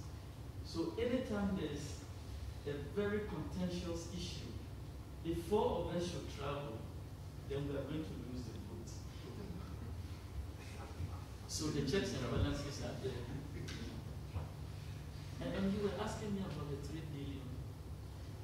I'm just wondering, see the big danger is, of course, is in many African countries, if you look at macro, the data, they actually invest quite a lot compared to, say, the targets. But the question is whether the efficiency of the public investment is so high. So they have a real worry about that. And also, of course, so it's quite good to have 70% there. Then the real worry is what kind of checks and balances are there to make really sure that these investments projects actually will deliver, and will deliver the rates of return we hope they can deliver. So what kind of institutional checks or external audits do you have to help? Well, we are taking all the projects as if they were like project financing. And each project must have a cash flow and must have a rate of return that is reasonable and should be able to pay for itself. So let me just give you one example. We are putting about $200 million in the railway sector. And we have bauxite, and we have timber, and then we are also going to develop iron ore. So all these products are going to be off-takers to the Ghana Railway Company. it means off-taker agreements will be signed between the producers of the raw material and transporters of the raw material with the railway company. So it means that the cash flow from it would really be paying back for the $200 million. The only catch is in case of default, that is when you can extend to the future oil revenues. So this is one of the checks and balances. But of course, you can't do the same for water, because water is a social public good, and you cannot be saying you should have cash flows. You can't do it for the health sector. You can't do it for education. And that is why the first target is only on projects that can pay for itself. Can I ask, it seems like the oil revenue seemed to be bundled with investment, and I think what I was trying to ask earlier is, an alternative thing is that the oil revenues just get paid out to the people, and then government can tax if they have especially favorable investment projects that they want to undertake. Was that model considered? Was it the one he answered regarding Alaska? Yeah. For example, yeah. I tried to do that calculation and looking at the oil revenue and then the kind of population that we have. Because if you look at Alaska, the population is very small. Yeah. So in getting the oil revenue and dividing it, they could get $500. In Ghana, when I did my calculation, it's very small. It's about $40 to $20. Therefore, the administrative cost alone to administer that is not really realistic. So that's why we didn't take, maybe into the future, if we're like Nigeria, the last time Nigeria got a windfall of about $30 billion, and what they did was that they shared it among each of the states, and so the governors became rich. Members of parliament were given their honorarium, so that's how they use it. Yeah. Okay, I think on that note, I wonder if everyone could join me in thanking the panel participants. This was really better than I expected, and I had high hopes. And Mushfiq was certainly a star. We'll go give gold stars to everyone. Hardik Shah was a star. Rick, you were a star. I held up the bottom of the group, and thank you very much. This is really great, and we can continue this conversation over lunch. Sorry, Malik Khan was a star as well.